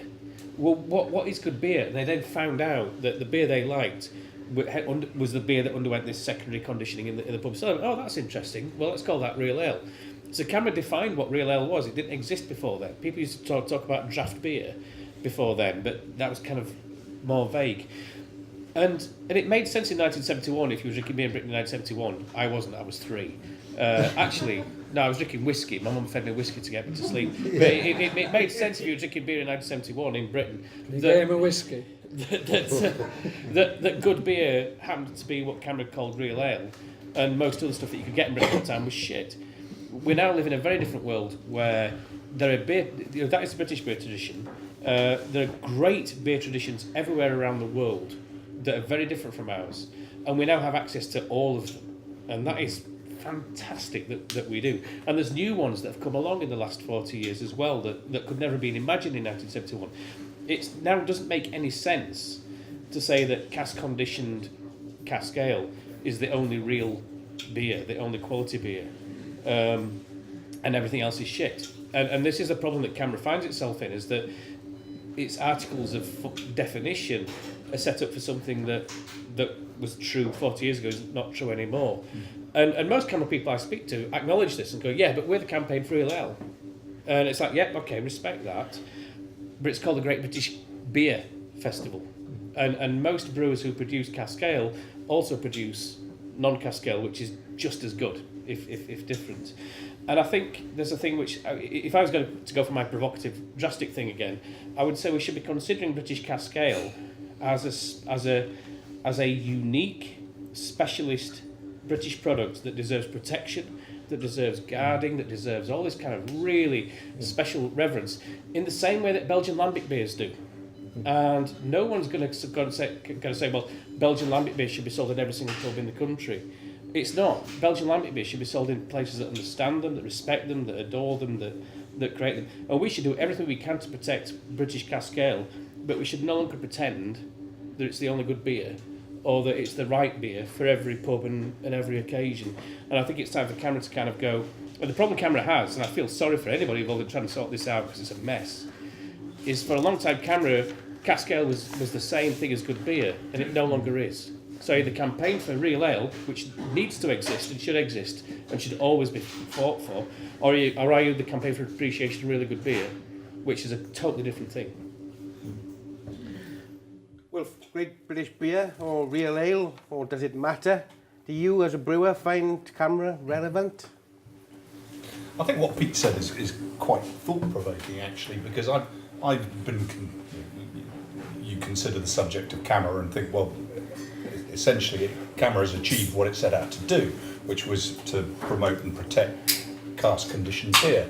I came to the conclusion, in my own befuddled way, that the next thing that CAMRA should be campaigning about was saving the Great British Pub, which, boy, does it need saving. But I think Pete's point there, that whole idea, what we were talking about before of dispense, what's good beer, what isn't, is what I don't think does it need campaigning for, possibly. I think it needs understanding more, possibly. And we would, when Jenn was talking about the difficulty of putting live keg beer into pubs, I think the idea that a live keg beer is inferior to a cask beer because it's frequently had carbon dioxide forced into it rather than done naturally. And talking to the people from Mallinson's that are here today, they still do all of their kegs. All of their kegs are keg conditioned. So at the end of the day, what is the difference? It just has a slightly higher proportion of carbon dioxide in it. The idea that something else that occurred to me sitting here is that how simple it is to see what is a keg conditioned beer or a live kegged beer is if it's cloudy, if it's not clear.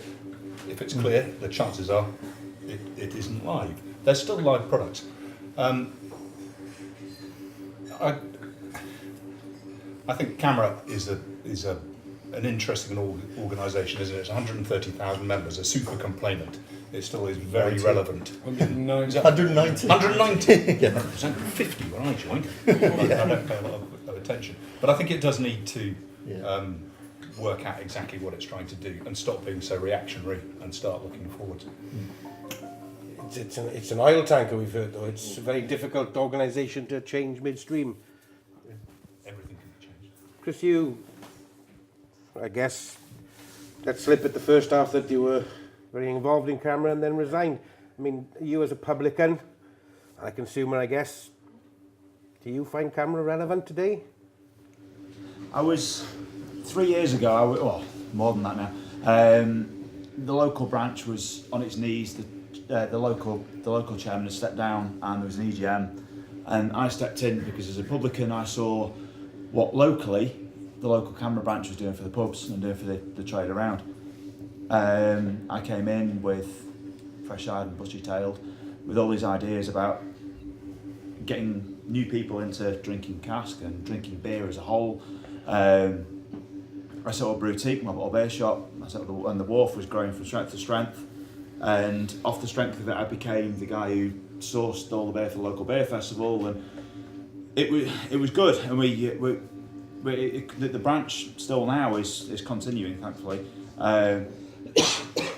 But I think the problem is nationally, the direction which the campaign has chased for the past while has come to a full stop, and the problem is now the market as we're seeing it, people are aware of cask. You can't go anywhere without seeing cask. A lot of pubs sell cask, and this whole locking in of being cask ale is good ale, everything else is bad ale, it's isolating an awful lot of the growth in the market. When I had boutique, I asked all my staff, the lad who now runs it, who actually now owns who set up Five Clouds Brewery, he's not a member of CAMRA. I asked a lot of his friends, I asked the guy who runs Macclesfield Beer Company if he was a member of CAMRA. He's not either. These are guys who are mid-20s, early 30s. And I said, well, why wouldn't you join CAMRA? What is it that you don't see anything? Well, they don't have any relevance for their sort of thing. They don't promote the beers that they like to drink. They are negative against the beers that they enjoy drinking. And there's a whole stereotyping which is affected down. Okay, there's this change which we keep hearing about with the revitalisation, but it's not being actioned, and it's watering down, and it's not coming down the ranks fast enough to the point of it's now just stagnating. So for me, the CAMRA campaign, okay, yeah, it was set up for real ale, and or for, as we know what Pete said about real ale came afterwards, but the revitalisation of ale and protection against the big four as it was then. Wasn't it a case of that industry then wasn't, if you wanted beer, you drank it in a pub. So it was a case of protecting the pub because they wanted to protect the pubs that they enjoyed drinking the beer in. So in the real ale, you only could buy in pubs. You couldn't go to a supermarket or an off licence and buy nice beer and be able to drink it at home. So where the original campaign, when it was set up, was it protecting of pubs or was it protecting of cask ale, which we know it? So now coming forward 40 odd years, it's a case of pubs and the trade have evolved dramatically, and real ale, admittedly, cask, as we know it, or have known it, is saved. Yes, there's quality issues which need to still be fixed, and I think that's down to education, which CAMRA need to do more of. But it also needs to sort out its own direction. So instead of just being about real ale and cask ale, it needs to be about beer. and just be protecting of beer and, because of that, protecting of pubs. Because it's the social environment, it's drinking in a social environment like this where you can drink surrounded by people you enjoy drinking beer that you enjoy to drink. Or if you're not able to, maybe, fine, whatever, go to a home. But it's protecting the pub and it's protecting the beer that goes with it. So relevant as it is, as we've known it for the past 15 years or so, yeah, that's done. Completely. But it needs to sort out its direction, and with that it's the protection of what for me is one of the biggest damaging products with the pub trade, which is the undervaluation of good beer. And that goes with the whole supporting of JD Wetherspoons. Sue. But that's the one thing I bring up with the CAMRA thing is I'd like to know what CAMRA say about their support for Wetherspoons and the voucher system and the discount in pubs for CAMRA members. I mean, I'm only going by the fact that we opened a bar in Swansea, which was a really, really hard place to open a bar with craft beer, and it was a difficult thing. We had an opening night and we invited various people to the opening night, and it was a trade-only night, one of which was the local CAMRA. And literally, the chairman of that local CAMRA group walked to the bar, and the first words out of her mouth were, "Are you offering a CAMRA discount?" Surely, if you're trying to keep those very pubs open that you say you are trying to keep open, you would actually rather pay a little bit more than the standard price to keep that pub going. We failed and we closed. Now, we have no support from our CAMRA branch, and we didn't offer a CAMRA discount. I don't understand how CAMRA think they are going to keep pubs going when the first words out of their mouths are, "Do we get a CAMRA discount?" How is that in any way ever going to work? Julian, do you want to catch on that? I want to add something. Okay. I will start by saying that I've been a CAMRA member since December 1975. Some of you were born then, probably. And therefore, apart from my immediate family, it's the longest relationship of my life. And I am still a CAMRA member, and I still want to be a CAMRA member. And since I stopped running my last pub 2.5 years ago, I've actually started attending local branch meetings. My local branch, the Vale of Belvoir branch, has 250 members, and branch meetings are attended by, on average, 8 of those members. That's a high percentage. And the issue of the Wetherspoons relationship, the issue of CAMRA discount beyond the Wetherspoons discount, is something that was actually taken to a CAMRA AGM by my former senior partner at Castle Rock Brewery, Chris Holmes, who was himself the chairman of CAMRA in the mid-1970s, who believed that it was wrong for a consumers campaigning organisation to have any sort of commercial or money-based relationship with a business that was in the industry. And he was defeated in that motion. And I think it was foolish for that relationship to exist. As is my wont, I will throw in a little personal anecdote. When I was away, I think I was in Chester at a Christmas social with some friends in the industry. In other words, a piss-up. My wife rang me. She'd been left in charge of the pub. And she said, "We don't do a CAMRA discount, do we?" And I said, "No, we don't." She said, "It's just that there's a visiting Domino's team is here, and one of them's a CAMRA member and asked if we did a CAMRA discount." And I said, "No, I don't think we do." And he said, "Well, you'll never get recommended in any CAMRA publication then." And I said, if I was going to give a discount to anybody, it would be to my regular customers. Yeah, exactly. It wouldn't be to people who have joined. And the issue is, the question is, do you think there should be, or it is valuable for there to be, a consumers campaigning organisation in the beer world? Yes. Do you? Hands up if you do think a consumers organisation is a good... I'm going to follow that. Is that not what SEVA started out as, and No, that was a brewers' organisation, not a consumers' organisation. Because to play devil's advocate, and I hate saying this, but if you're a consumer beer drinking lovers organisation, then you are absolutely right to campaign for getting the cheapest beer possible at the best quality. And what we want from CAMRA now is not to be just that. We want CAMRA to help the industry, to support the industry, which I believe it should do. But if you were just going to be pure about it being a consumer organisation, as a consumer, if I didn't care about anything else going on in the industry, I want the best beer possible at the cheapest possible price.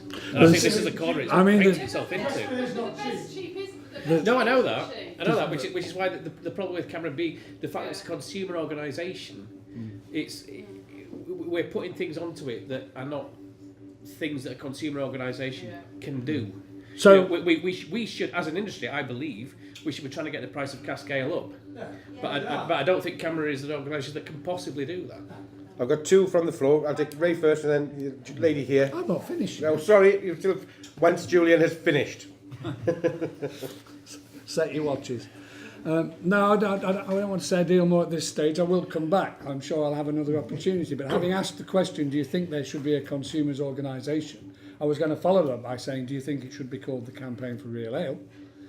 Which is another question entirely. And the third thing was, do you think it should be an active campaigning organisation, or do you think it should be a discount club?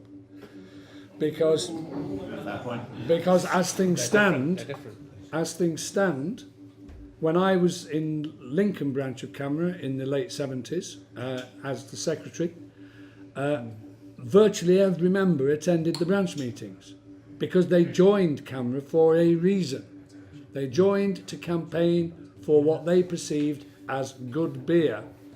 And now, the only benefit, CAMRA has 190,000 members, because I did check on the website before I came out.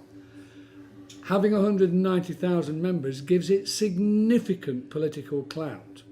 And they get listened to because they can quote a membership. There's only the Labour Party of political parties that's got more members. The Conservative Party doesn't even have 190,000 members. But the Campaign for Real Ale does. But a lot of those people are members because they get encouraged, because they will get the Wetherspoons vouchers. And incidentally, I've never spent one of those in my life, even though I'm a member of CAMRA. And when I get asked in a pub if I'm a CAMRA member, I say yes I am, but I don't want a discount, thank you, because I didn't join CAMRA to get cheap beer.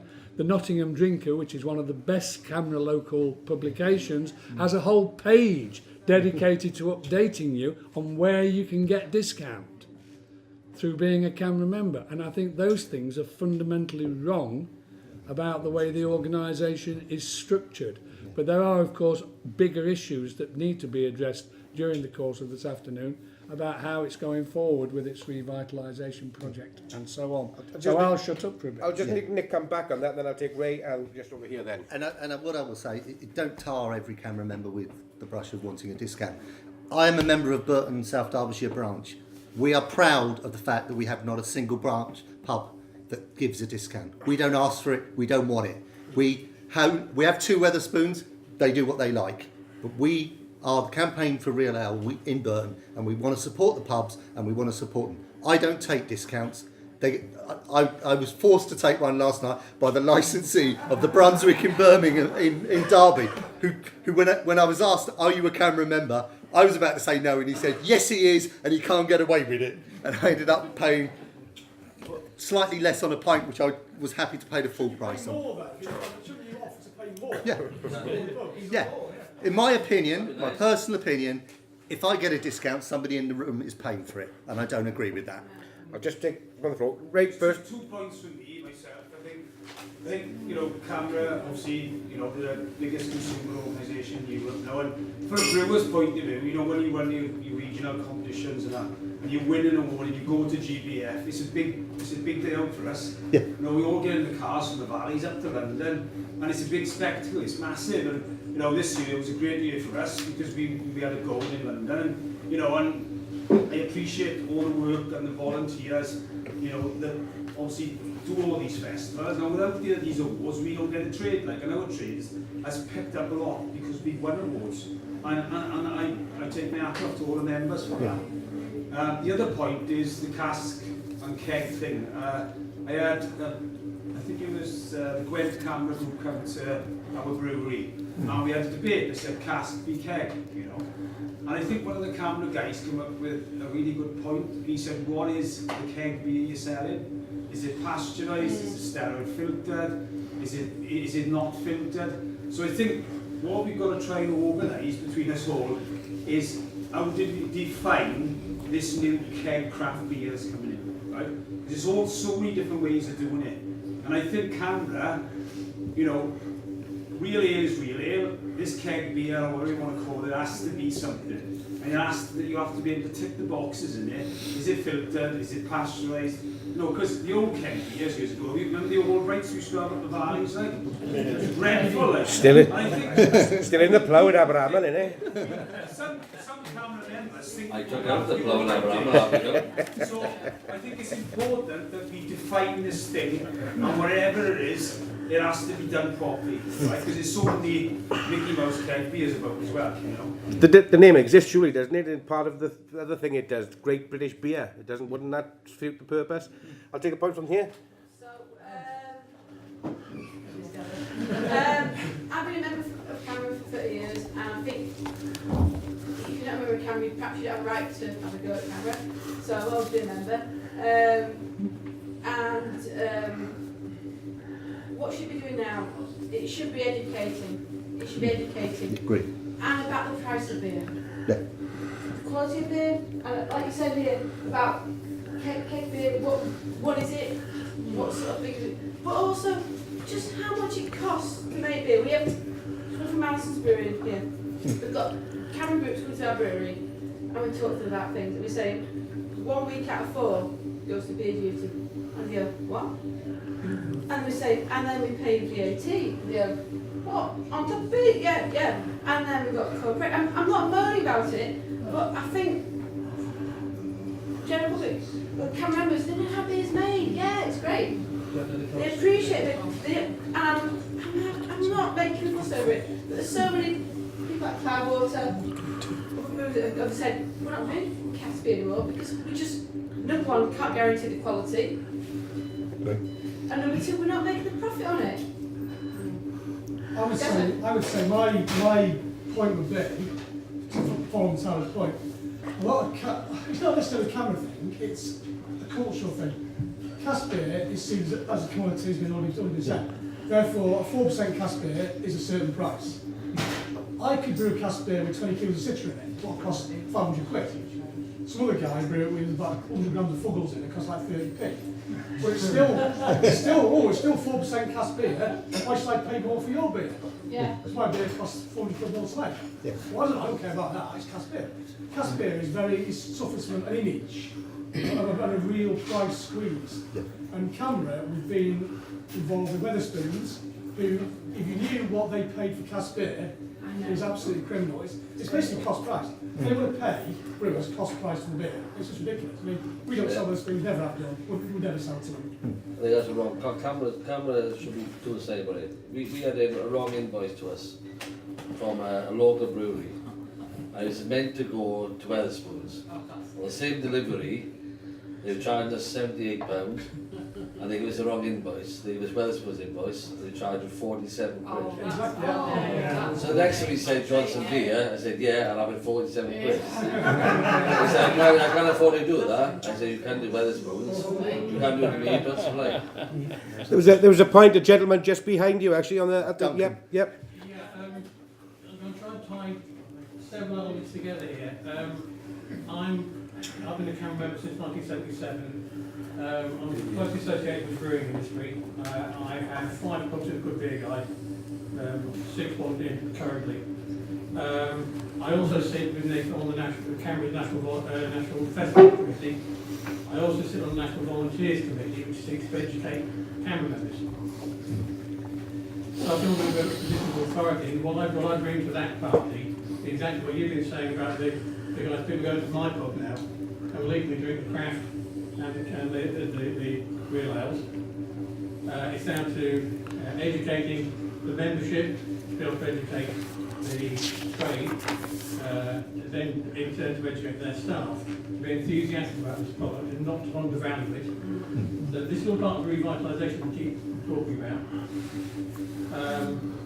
Several points I'm probably missing it, but what I'm saying to you guys is that CAMRA is still very, very relevant. And GBBF's original question is extremely relevant because that in itself is changing to reflect the modern trade, which opens the opportunity for newcomers to come and see what's on offer, for you guys then to be able to value correctly the offering to the public and charge a proper price. And by the way, I don't understand the CAMRA discount either. Gentleman there. You don't need GBBF now because there's so many clubs now, I found anyway, that you don't need one big beer festival to supposedly show you all of these different beers and things. There's so many pubs now that you can go in on a weekly basis that are having a something festival or another festival, blah blah blah, we've seen it. I don't think it's needed in one big place anymore. And actually the last time I went to GBBF, and I haven't been since, that was 2 or 3 years ago, last time we went there, we literally, how long were we there? 4 or 5 hours, and we must have walked around that whole festival and didn't find a single beer that we wanted to drink. It's all old-fashioned brown twig water. And that's And gentleman at the back. No, I'm a student and I love finding a cheap drink. And my friends are over here drinking Budweiser, and I'm over here with my double moose salt. And it costs more, and they don't understand why I decide to buy expensive beer. But I'm like, try it, and you'll get it. The variety out there is beyond what you can believe.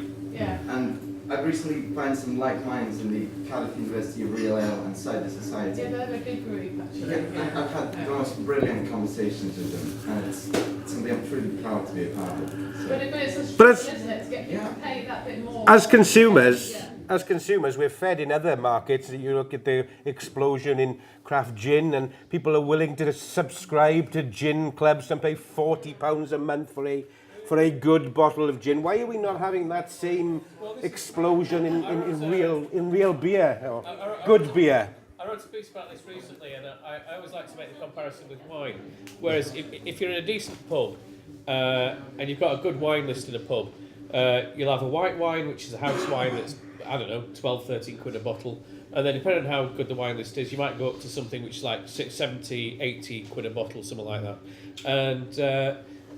And no one who was drinking wine sits there and goes, hang on a minute, the 12 quid one and the 70 quid one are both white wines from France at 13% ABV.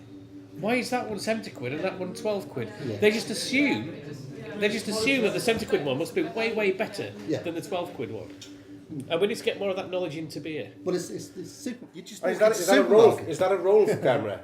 Yes. Yeah, it is. It's a role for us to educate. It's education. That's what we've said. And I know people are kind of dissatisfied we're not there yet. We are. We're about to announce this and what we're actually going to do. Give us a few weeks and give us until April when we go to our conference in... It all comes down to the AGM. Yeah. It was supposed to be launched at last year's AGM, but they delayed it. Yeah. And I went to the first revitalisation meeting in Manchester, in the north area, that first revitalisation meeting. The questions were all lead. So the questions were built in a way which directed the answers to how they wanted the answers to be got. Instead of it being, and what we all walked out of there, and I'm sure, well, Rob Nicholson, I know you've had contact with in the past, was there with me that time. And we I was in that meeting actually. Yeah, we all came out of that. It being a case of all they've done is try to direct our questions to an answer they want us to hear. I know it might have changed later. Well, no, the workshops were deliberately I did to get people out, but that was only one way of getting information. We carried out 3 separate surveys where they were completely free to put more information, and those surveys were the ones that we're basing our recommendations on.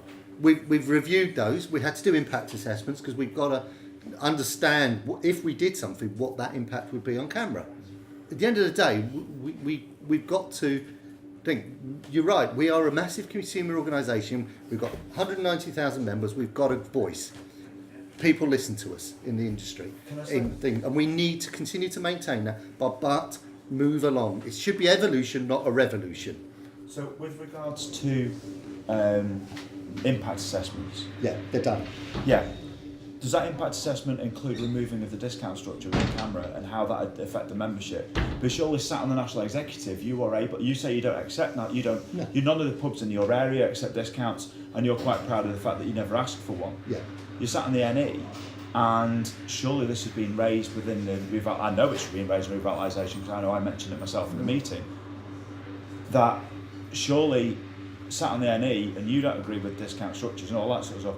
Isn't it in your position to say, let's scrap that, or what's the impact assessment said about that situation? Yeah. What's that going to do to the membership? Sitting there saying, oh yes, I think this, but you are the director in CAMRA. There's people with important positions in CAMRA. It is something we are reviewing, very much so, in view of the fact that if we are really going to be looking to save the pub, the Great British Pub, and one way of saving the Great British Pub is making sure that they take 100% of the profits from a pub rather than giving it to the customer, then we are looking at it. And Tony Lewis here, who's my chief support officer, can vouch for that we are actually reviewing the whole discount proposition for this year. Yeah. Okay, that's interesting. Yeah. Okay, I think there's a lot of membership organisations all over the UK, and one thing that's quite common with them is consumers expect some kind of discount. In the organisation you belong to, you do expect some kind of discount. It's something which has come through time, and you can blame Tesco, you can blame the Cup Card for this, but that is where we are today. There is a high proportion of the membership who do expect that. Now, what we also have to acknowledge is, and I apologise, I didn't catch your name, but what we also have to acknowledge is that the 190,000 people do support the campaign in other ways. So we had 25,000 people email their MPs this year, for a campaigning benefit. Arguably, you may not get that level of engagement if we had a lower membership. So there are other benefits to having a higher membership, if you see what I mean. Sorry, are you saying therefore that 165,000 members didn't bother to email their MP? But they belong to a campaigning organisation, but they couldn't be mobilised or asked to actually do something that of a All about campaigning active nature. membership. All about active membership. Active members are going to be there whether there's a discount or not. Can I just take a point from the... And obviously we don't have to... I'll come to you then. Can you correlate the 25,000 who emailed to achieve this, achieve that? And obviously a lot of members will do that. But there's also a lot of members who literally signed up at a beer festival because they were pissed. Somebody said, oh, if you sign up, you pay 20 quid, you get 20 quid of Wetherspoons vouchers. Yeah. So, and you correlate I completely accept. You have, let's call them armchair supporters. Yeah, of course. Gentleman here. Anyway, how many members did it have before it introduced the discounts? And how many, it's now got 190,000. So presumably, it must have, the discounts must have helped, I suppose, in growing membership. Yes, well, without Well, doubt. the Wetherspoons vouchers have helped in growing the membership. Yes, so therefore they're a good thing for two reasons. First of all, they're good for your members. Secondly, they're also good for the British pub industry, because you're actually getting people going into pubs. Now, I know from my own knowledge that Wetherspoons are probably the largest retailers of cask beer in the United Kingdom as a group of companies. And therefore, as I see it, the discounts are actually beneficial. They're not negative in any way, they're actually helping. I'll come back on that. Yeah, Julian, I know you wanted to make a point. Yeah. Only if you finish, so I would question whether or not it's beneficial simply to grow membership by giving a discount when that membership actually isn't. They're not members for any reason other than you gave them a discount. And then there is also the issue of it being, in particular, Wetherspoons you get into bed with. Now I'm not a hater of Wetherspoons. I've used Wetherspoons pubs. The nearest small town, large village to where I live is a place called Bingham in Nottinghamshire. It has got a Wetherspoons. It's far too small a place, in my opinion, to have a Wetherspoons. But the last time I did a little tour Bingham, the best beer I had that evening was in the Wetherspoons. And I include the Castle Rock pub down the corner and another craft beer and cask beer pub as well. But at the same time, to say that you want to champion Wetherspoons when that kind of pub is the kind of pub that has caused the closure of so many small pubs because of the competition, the level of unfair competition that the small pubs have been faced with on price and issues like that. Yeah, you can love Wetherspoons as much as you want, and they have done a service in delivering cask beer, but they haven't enriched what you would call our traditional pub industry, because they ain't traditional pubs. And quite often when you go in and you get faced with the staff and you order a pint and you say, how much will that be? And the barmaid or barman says, I don't know until I press the button on the till. Yeah. That's not the kind of service I want when I go into a pub. This is why I think it's kind of what I was saying earlier. There's an interesting dichotomy of what CAMRA's trying to do, because if you're going to be a consumer, we're unique in this country in a consumer organisation having so much influence over the industry and being recognised as the big industry body. Look at America. We always compare America. Look at the Brewers Association in America. It's an industry body that, and this is not a criticism either, it could have sounded like one. It's out for its members' interests, and that's all. The American Craft Brewers Association is there to protect the members of the American Craft Brewers Association. It's a lobbying group for members of that organisation. CAMRA, as a consumer organisation, is there for its members' interests, so are beer consumers.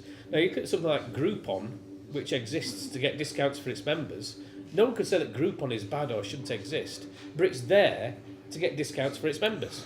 And CAMRA, you could argue, a lot of CAMRA members are there because it's a kind of a beer Groupon. That's not compatible, perhaps, with being a campaigning organisation that's there to save the industry, and that's where it splits. We've put so much. CAMRA's had such success. We've put so many different things on where it should be doing, and it can't necessarily be we're going to get the best deal for our members versus we're going to campaign to save the industry that we care about. They're not necessarily compatible. Is that maybe down to CAMRA looking at the fact that they want to drive their membership numbers up to increase their ideas of lobbying power against trying to save the thing? And so they're trying to be both. It's not the case that we force them to be both. They're trying to increase their lobbying power by increasing their membership turnover or membership numbers, which obviously looks good on paper, but actually means nothing because it's about active membership more than anything. But they're also trying to do it in the only way to attract is by, so they're trying to be both, It'd be but they can't. I think a good project would be, for 12 months, would CAMRA to be completely removed discounts on Wetherspoons vouchers, just for 12 months. New members don't get any discounts, don't get any offers, don't get anything else. You're a member to save pubs. Your £25 a year is going to be used purely for campaigning purposes. You're not going to get any discounts for it. This is what you're going to get, and then see what happens to membership numbers, and then you'll get an idea on your number of active members, because obviously we found out you've got 25,000 active members who write to MPs, but you haven't got 165,000 members who are going to sit there and do something. So it's a case of what do you want? That 25,000 figure is normal for that kind of thing. We've just done a ballot at SEVA, 800 members, 110. That is a normal figure. That is actually a lot of people look at 25,000 and say that was a good figure. So you've got to live in the real world here. We had a branch of 40, just shy of 600 members in East Cheshire, where I was chairman for 3 years. Active membership in that branch, we maybe had 35 to 40 who do pub scoring, and come to branch meetings, I'd be lucky to see 8 or 10 people. So that's an active membership. I'll take a point here. 10%. I'll take a point here, then I'll take Sue, and then I bring Jen in because she hasn't had a say on this one. Just to turn on his head a bit, if CAMRA, I mean, don't be wrong, I got a lot of time with CAMRA, especially our local CAMRA guys, extremely responsive to us, and a lot for us as we've been here. However, on a national basis, if CAMRA as a body was saying we're here as a campaign to keep these pubs open, every time they come to the bar, I would say, please take 10% extra off my card as a CAMRA member, and I'd rather pay more for the beer. How many members will they have in a year's time by doing that, rather than getting 10% off? I'd be quite interested to find out. Sue? Well, I was just, Yeah, I was just going to say that I was at a Marston's event recently, and I was having a discussion about CAMRA, and the guy I was talking to said, what you've got to remember is that I was talking about CEBA and CAMRA and the differences between the two, and he said, what you've got to remember is CEBA is an industry body, and CAMRA is there for the consumer, okay? And I said, yeah, I absolutely agree with that, and if that was how it was, that's fine, but unfortunately, as brewers, they try and tell us that they are an industry body. They tell us how we should serve our beer, what we should tell everyone about our beer, how they won't take it, how they will take it. And I think it's fine if CAMRA are seen as a consumer body and they're just there for the consumer. But they're not, but they really are not. We're very, very tied, we find, in a lot of situations, as to the beer that we can supply. Because So and CAMRA will bring you up on the day of the beer festival and say, oh, I'm just about to put your beer on, but I can't put it on because I haven't got this, I need this information. It's absolutely ridiculous, but that's not a consumer body. That's encroaching into the brewer's side of things. So you're saying a consumer body shouldn't have a role, for example, into telling marbles that their beers maybe weren't blacklisted from the last beer festival? You know, is that a consumer facing issue? Jen, come to you. To totally derail this conversation from our current frame of reference, if we were talking about cheese, in a post-Brexit universe, all the UK styles of cheeses are going to have to invent a new certification, achieve the certification, advertise the new certification for the consumer benefit of understanding that they are an appellation or a terroir of cheese, that they are made to a style.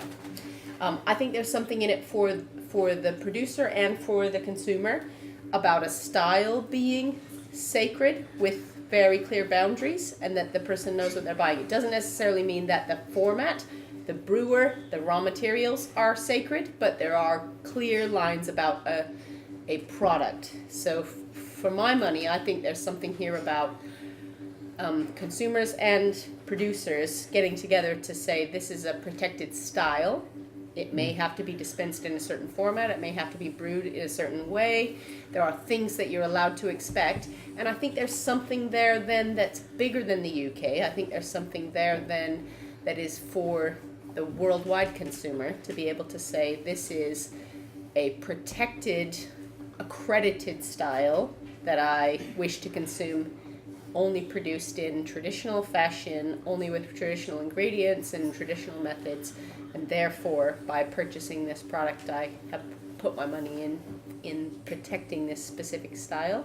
Now maybe that's more complicated than just being real ales, but to me the British tradition of brewing gets a little bit lost in trying to do modern styles in cask or traditional styles in keg. Like, I think this is about an outcome in a glass that is start to finish in keeping with a definition of a style and a tradition. And these times of things being a bit muddled and everything's like a new take on a style and everything has to have gooseberries in it to be a thing, and like, just, you know, let's just talk about a specific start to finish product and process being protected. And for my money as a consumer, I'd like to be able to know that if I saw something was accredited, you know, if it's going to call itself a cheddar cheese, then it has to come from the Cheddar Gorge, or, you know, like, for things to be protected, to my mind, I'd like it if it was certified and not necessarily up for interpretation. Yeah. So Nik, I guess the question would be then, has CAMRA become something that it was never intended to be? And given that we're in the home of Welsh rugby, is it akin to perhaps a lot of things that are wrong with Welsh rugby, and that it's run by a lot of old men in blazers who can't move fast enough with the ever-demanding change of the millennial consumer? Well, I'd take offence because I'm not an old man in a blazer. Here we go, you've answered your But I think CAMRA's probably is still very relevant. We need to be there. and I'll ask the question. I'll throw it back to Sue because you've asked me. How much was your tax bill last month? Say that now. How much was it bigger than your profit from the beer? Well, can I just say I shut my brewery? Well, with the one you're working with, your partner and friend next to you there, the tax bill, the tax that we are charged, you are charged to produce. How is that helping by But that's giving people discounts well. on the pints they're buying in the very pubs that the breweries are trying to open and sell beer through? What- How is that helping with that problem? But what we need to do as together is address the tax problem. Well, no, we do. No, We are paying more tax. It's good, but that's... We are paying more tax. Okay, we have a voice. We can influence government. We were in there last week. We got some changes in the last budget. We didn't get enough. I don't think there was enough done in that budget. There should have been more help for you as the industry and things. We're not going to get anywhere without 190,000 members, 200,000 members. As soon as we hit that 200,000 members, we will be a real voice. We're a real voice now. And what we need to do is work together to try and change the whole tax regime in this country. It's a perception that people have. Yeah, we need to change it. Get that tax down. You're paying more tax in this country on that beer. How much of that pint goes to tax? And then let's. All that's after this Brexit shambles happens. Yeah. Nick. Screwed. Do you think beer drinkers are going to come anywhere near to domestic tax breaks? Nick, I think your argument is that we were talking before about what people are prepared to pay for beer. You only need to go abroad to more developed parts of Europe, for want of a better phrase, to see that generally speaking, you go to a pub there, you pay a lot more for beer than you do in this country. All of those countries, almost all of them have no tax on beer. So why does CAMRA seem to think that this is an incredibly important thing? I think we need to address it. I go abroad, and my experience of the vast majority of Europe is that I'm not paying more for beer than here, except in your capital cities. But okay, I accept Belgium is a quality product, and I'm prepared to pay for it, and most people do. Go to rural France, go to rural Italy. Yeah. So why would you not pay it here? Well, I do. Why is it different? Yeah, personally I do. Pay it here. Personally I do, but other people don't, and they see it, and maybe we've given them the wrong steer. Here's a €1-2 a bottle, and in any shop, beer is more expensive, and they're all rubbish Belgian beers. But over here, our beers have more hops in, they have more expensive hops in, it's a more expensive product. Yeah, I accept that, and I know that, but you're also paying a lot more tax on that, and therefore that's taking a big chunk of it. So why as a national executive do you want to give us even more discount? Pardon? Why as a national executive do you want to try and get even more discount I out of the don't want amount of tax discount. that we're giving out? No, I don't want the tax discount.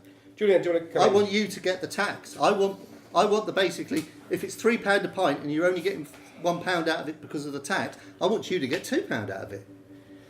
And I'll carry on paying my £3 or whatever, £5. But I think the big issue here is that so much of your effort goes into keeping the government afloat that we need to address that as well as making sure that we don't. But wouldn't it be better initially, seeing as you are a director of CAMRA and the other CAMRA, initially before you do that, would it not be better just to stop the discount of all of those beers? That would be an immediate effect on brewers, a massive immediate effect on brewers. Would that not be an initial step to make before you do the very... Well, I have said we are reviewing those. I said 10 minutes ago we were reviewing our discount package. Julian, do you want to come in on that, and then I'll come back to Dominic. Well, I'm not entirely sure that I want to come in on this because I'm going to piss some people off. But then again, hey.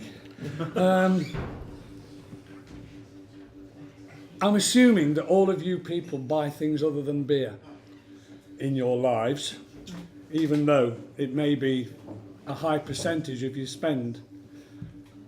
Think of something else that you buy and think about a meeting taking place among the producers of what you buy, where they are conspiring to raise the price that you pay for what you buy. And tell me if you think that would be a good thing. Because what I'm seeing here is an attempt to say we've got to change the market, we've got to change what people pay, we've got to persuade people to pay more when I can go to the supermarket and buy beer for 89 pence a bottle. We've got to make them pay £5, £6, £7, £8 in the pub because that's what we need. How on earth are you going to devise this market development to make that happen? Because that's what you're trying... I haven't finished yet. Because that... Ex-school teacher, did you notice? Because that's what you appear to be trying to do. And go back, you buy other things. And you don't want those other things you buy to become more expensive. And what we've got here is we're going back to the whole culture of what beer drinking is about and the demographic. And you're not, believe it or not, you don't represent the demographic of beer drinkers in this country. And you wouldn't pretend to. And what you've got now is going back to a very old quote that my even more belligerent brother than I am once said. He said, beer drinking is being turned from being a working class way of life into a middle class hobby. And what you've got now is, it's not, I would rephrase that slightly, beer drinking, which does include commodity as well as craft, and I first heard the terms commodity and craft by a Molson Coors speaker at the SEBA conference several years ago, who talked about certain beers being commodity beers, whereas cask has always bestrode both of those concepts to some degree, because, as I said earlier, when I go out to the pub, I don't go out to pontificate about beer, I go out to drink it whilst I'm having conversations with my mates. And I'm not talking about I want to buy the most expensive beer there, like I don't go out to buy the most expensive wine unless it's a special occasion. The everyday supping, as opposed to sipping, of beer has to be price conscious. Because we're talking about people who don't have oceans of money. They're already deserting the pub and buying from the supermarket because they can't afford to pay the pub prices that exist now. So for you to be saying, we need to raise the price of beer, well, congratulations, and good luck with that. We're not saying you need to raise the price of beer, we're only saying, can they stop giving them it very cheap compared to what everyone else is paying, which is different. That's a different thing. I would also say, it's okay you saying there's a commodity market. There's plenty of brewers who will supply commodity beer, Molson Coors, all the people in Seabury who shouldn't actually be in Seabury, not small brewers. Well, that's a different point. Oh, good. That's be a debate. That's be a debate 3. What I'm saying is, a lot of brewers, there's so many brewers nowadays, and the price of cask beer is being driven down and down and down. And it's getting to the point now where brewers can't make any money out of draft beer. That's where you're getting the likes of Cloudwater, Magic Rock, and Northern Monk saying, well, you know what? Some craft beer. I'm not going to make it anymore, mate. Keg beer, bottle beer, can beer. Craft beer, cask beer, will soon become brown, boring, cheap beer for the masses. Again, as it was. Well, not the sort I like. Oh, no! Because people won't pay for it. People who want to pay for beer will pay for the keg and the can. They won't pay for cask. So cask is going to be, well, I don't need cask anymore. So the cask beer will be the cheap stuff that goes to Wetherspoons, 48 quid a cask. That's my opinion. As a brewer, is my opinion what's going to happen if CAMRA and others don't address it. Finish out. I want to take your point and talk to Jen. I want to take your point and talk to Jen's analogy a little bit. I went to Cheddar Gorge this summer to look at cheese being made there. To have some cheese. It was nice. And there is an actual Cheddar Gorge cheese company there now, which is quite recent. And cheddar obviously used to be matured in the caves. They've now kind of got this cellar in the Cheddar Gorge Cheese Company where they have replicated exactly the humidity, the temperature, everything else that you get in the caves. And they mature some cheese in the caves, and they mature some cheese in this facility which is exactly the same conditions. And when you take the two cheeses out, they taste completely different. But it's like, what is it that's in the caves that makes it special? We don't know. but it tastes different. Now imagine I've got those two cheeses, which are both excellent, and I can't sell those cheeses for the same price as a packet of Kraft cheese singles, which are more expensive. Or Canadian cheddar, maybe. Or Canadian cheddar, which would be a better example. And it's like, no, I just want to sell. I'm not against people buying cheap, shitty cheese. I just want my cave matured cheddar to sell for a higher price than that. You have And there's room every for both in right the to market. charge whatever you want for your beer. But then you'll bemoan the fact that nobody's prepared to pay it. But why is no one prepared to pay? When it's people say you don't pay that much for it, have money off. Do you do what people tell you? That's the sort of thing. CAMRA saying beers were not worth that. That's the problem. I've been in CAMRA for 20 years. Yes, I know that's quite young in this. Only compared with me. Yeah, exactly. So, I've only been in for 20 years, but when I joined, it was like, real ale is a premium product, should be a premium price. And now here we are, 20 years later, and it's still like, but here's 50p off your pint in McSpoons. And it's all about... You know I don't approve of the discount. I've already made that clear. What I've been querying is a desire to try and up the price of a product. See that, but I don't think we are. I guess.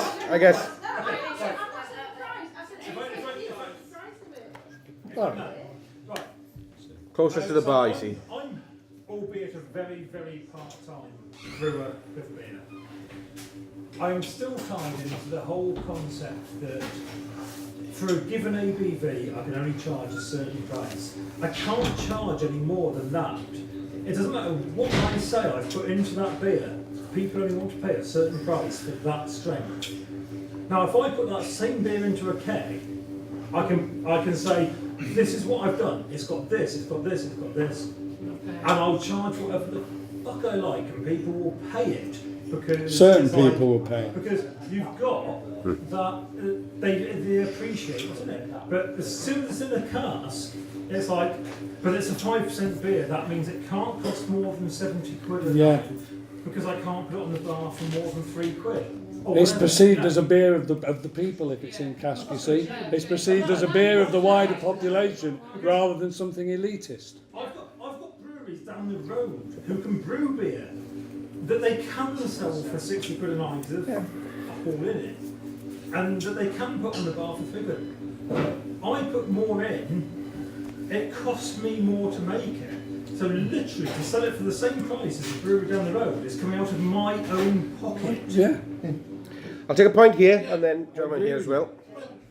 As gentleman there was just saying in his... Oh yeah, sorry, I'll just stop putting hops. Hang on, we got... No, in his beer activities. It's all... No, Can we just take a point here, thank you. It's all about packaging and marketing, isn't it? That basically, I think that's the gentleman said, if he puts his beer in a keg, he can get more money for it. If he puts it in tins, he'll probably get even more money because he's got a much wider and diverse market. So he's moving away from a situation where he's only being able to flog his beer in a very limited area, which is in public houses where they've got the equipment to dispense cask conditioned beer. So really the industry seems to be adapting pretty well to change conditions. And my view is that the campaigning organisations ought to support and recognise that form of adaptation. No, the idea of beer being for the working man is the working man has changed, hasn't it? Indeed it has. 40 years ago, most of us would have been involved in shoveling coal out of mines or in steelworks and things. We're not now.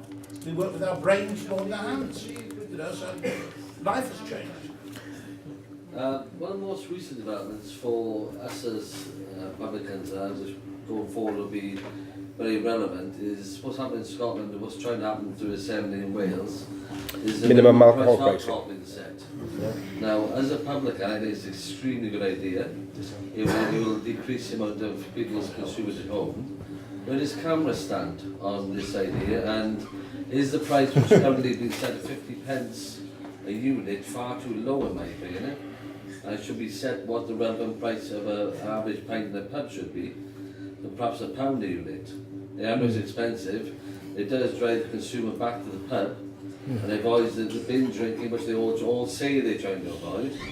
And it's put it back to the bin drinking and the the control of the pubs back in the hands of licensees as it was always meant to be, and not the likes of Mr. Tesco and Sainsbury's and people like that. Where does CAMRA stand on trying to push this forward? And I can't do nothing from CAMRA as far as this is concerned, only from the government. So. Nik, minimum alcohol pricing, is that part of CAMRA's revitalisation project? No, because with the fear is if you have minimum alcohol pricing, what happens in 10 years' time? What happens when the anti-alcohol lobby turns around and says, like they did with smoking, we can't have you drinking, so we're going to price it so that you can't have a pint. What happens if the minimum unit price is £5?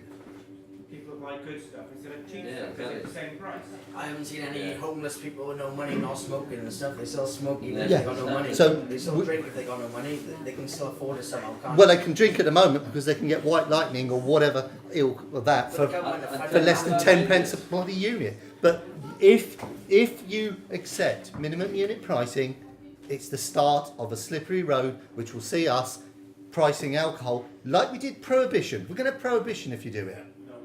Doesn't that not make CAMRA though? So you believe proactive towards Tesco's and people like that who keeps underselling alcohol, which makes a man in the street think, shall I have a pint at home and I'll take a 24 pack at home for a tenner, or shall I go down to the pub with my mates and have 3 or 4 pints in a good environment where the beer is enjoyable, it's appreciated, and you're paying a proper price for it. The minimum price of alcohol drives people back to where the pubs originally At the were, moment. which was in a controlled environment in a public house. I totally agree. I think the best place, I would stop off-licence selling alcohol. I'd stop Tesco selling alcohol tomorrow because I don't think it helps us as the pub industry. Unless you introduce a minimum price alcohol, there's the only thing Tesco's, Sainsbury's, people that are involved in, is their profit margin.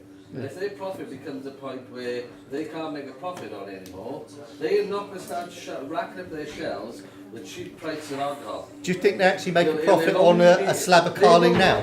They will not undersell alcohol if they can't get away with it. Do you think they make a profit on a slab of Carling now? No, They don't. not at all. I know for a fact that they undersell alcohol. Yeah. I know in fact from my business background, right?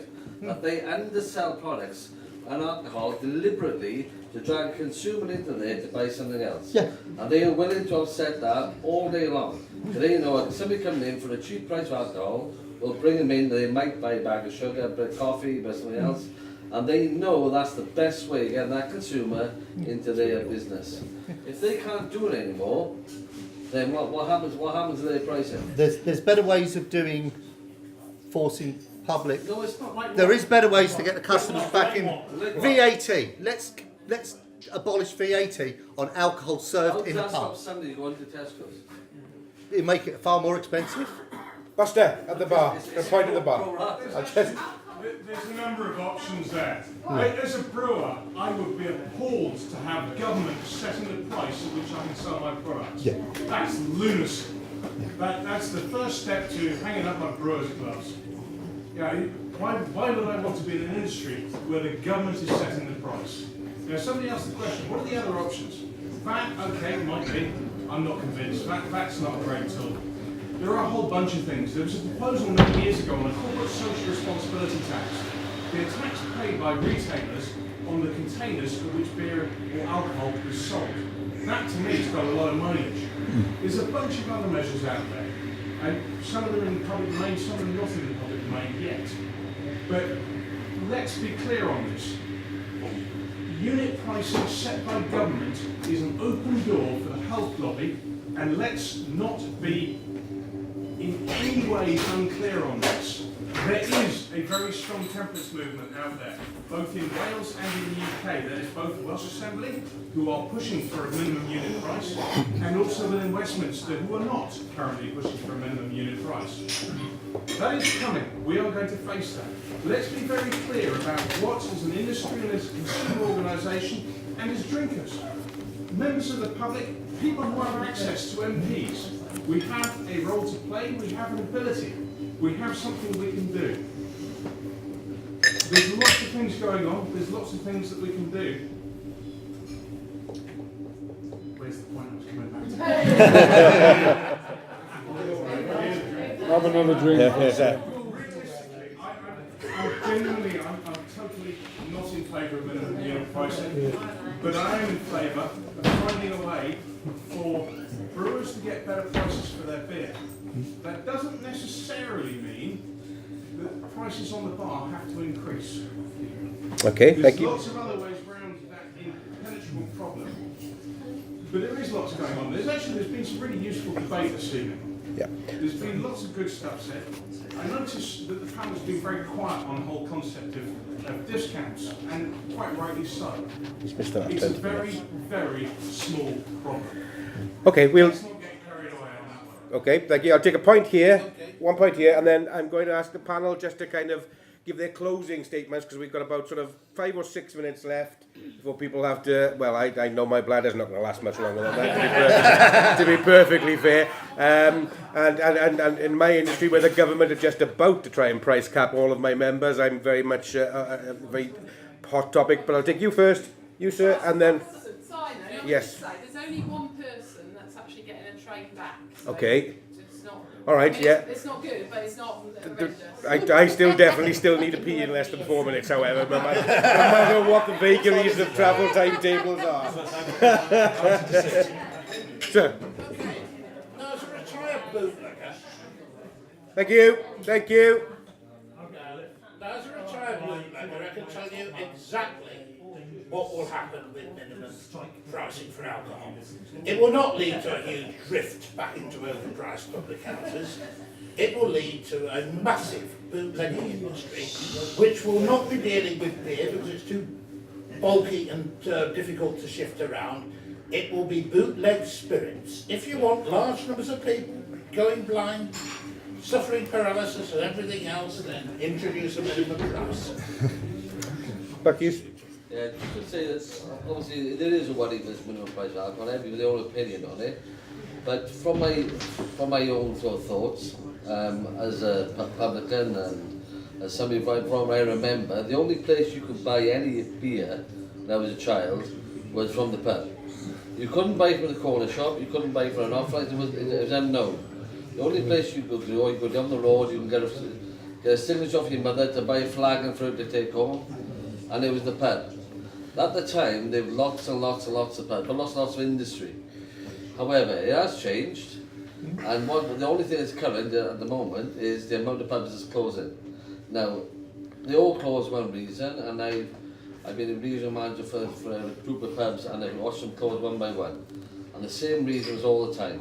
They couldn't compete with the people who were offering the discounts, or people taking beer home.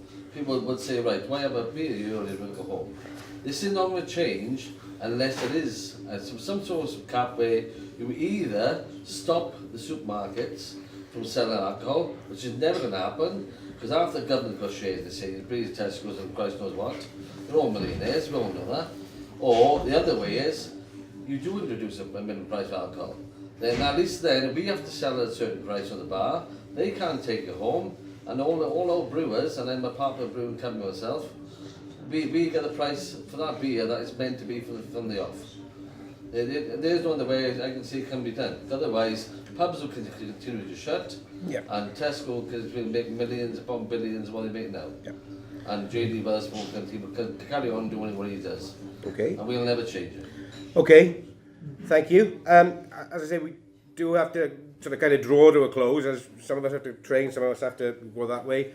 And we did say about 4 hours, I think, when that's coming up to 6 o'clock. What I'm going to ask the panel, just to give me in about 90 seconds each, if they can. It's Christmas coming up. What's on your letter to Santa for the industry this year, please? Chris. Oh, bloody hell. Why me first? You're furthest away. I think I've been doing the game for a while, so I think for me is to continue seeing what I'm seeing at the moment. At the moment, I'm seeing a big growth in customers drinking ale and beer as a whole. My sales are going up. Contrary to what's been said elsewhere, my cask sales make up a predominant part of my sale, and that is increasing as a percentage. Thankfully, the budget's been held so I can still maintain some sort of GP. But I think for me, Christmas list, Brewers making especially good beer, which I can sell really easily, is always a help. Customers continue to buy beer, which is always a help. And get rid of the bloody Stoptober and dry January shite. That's just moderation. Instead of drinking really hard for 8 months of the year and having 4 dry months, how about just drink steadily? January. Yeah, just drink steadily. Just drink steadily. Have a couple of pints instead of 4. But it's just, for me, it's just, well, I've got some customers who can't drink very much. I think it's just more of the same.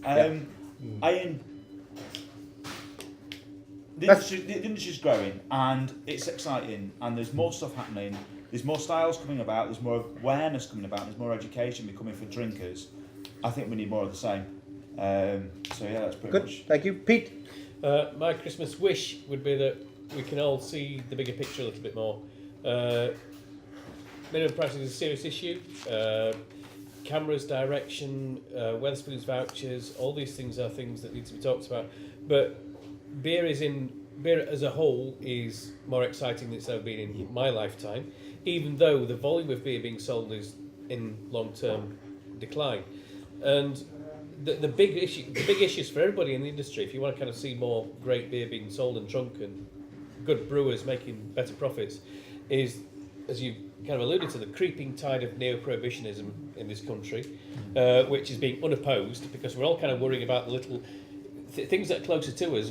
We can see more clearly, and so we fight against those instead of the big and more nebulous problems, which is the fact that spirits and cocktails and wine are eating share out of beer in a declining market because people see alcohol as being bad for you when it's not.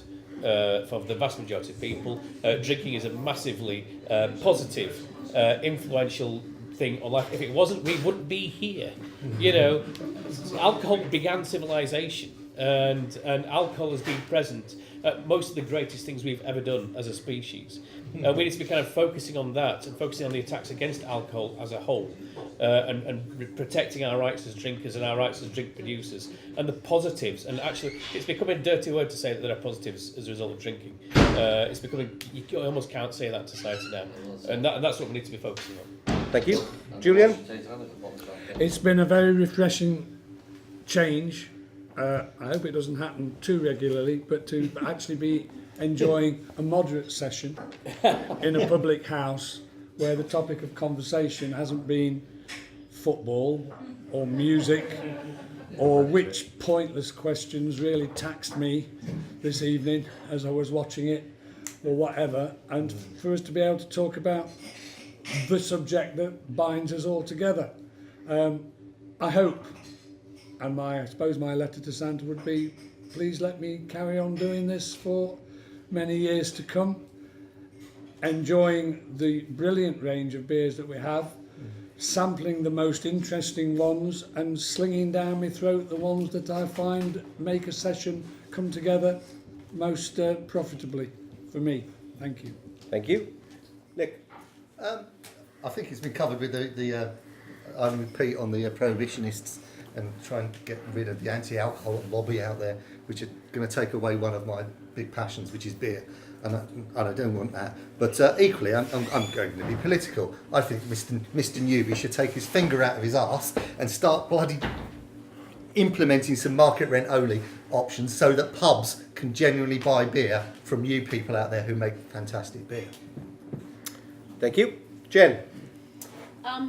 What I'm most concerned with for the future, and I think it has a really important knock-on effect for the drinker, is that more people start to think of the brewing industry as a career for life, that there be people who join the industry for a proper trade. They really want to learn it through and through, and they really want to be in it long term, not just for a lark to disappoint their parents for a few years, but to genuinely be experts in their field. And that's what I think is going to make the biggest difference to the next generation of brewers and beer.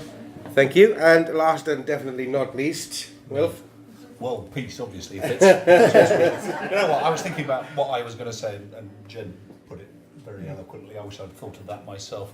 I would also say that I'd like to think that as brewers, that people, that brewers in general, should look in the mirror a great deal more than they currently do, rather than bleating about what the market's doing to them. So frequently it's about what they're doing to the market.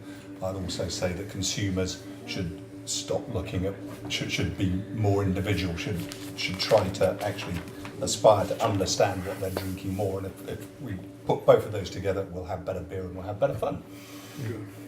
Excellent, thank you very much, and all perfectly timed. Ladies and gentlemen, as I say, I desperately do need to use the facilities, and some of the panel desperately need to get back home. I'm sure some of the rest of them will be hanging around at the bar having a few beers. Please stay and chat and talk and enjoy the wonderful range of cask beer, because Pete won't be troubling them on that score, of course, and enjoy it. And I'm sure that when we do this again, we shall see you all again, but thank you for your support. I hope it was useful, informative, and in some points, if it did get a little bit shouty, well, that's always good, because passion is always something that drives an industry. So thank you very much, everybody.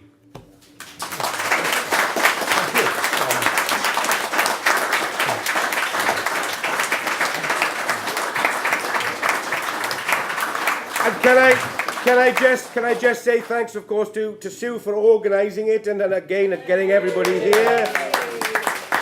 Thanks very much to the Hop Bunker for hosting a splendid venue, which I only discovered myself for the first time a fortnight ago, and I've been here many times since. I even delved into the chili crickets last night, and I can assure you they are very, very tasty and very protein packed. Thanks very much. Cheers.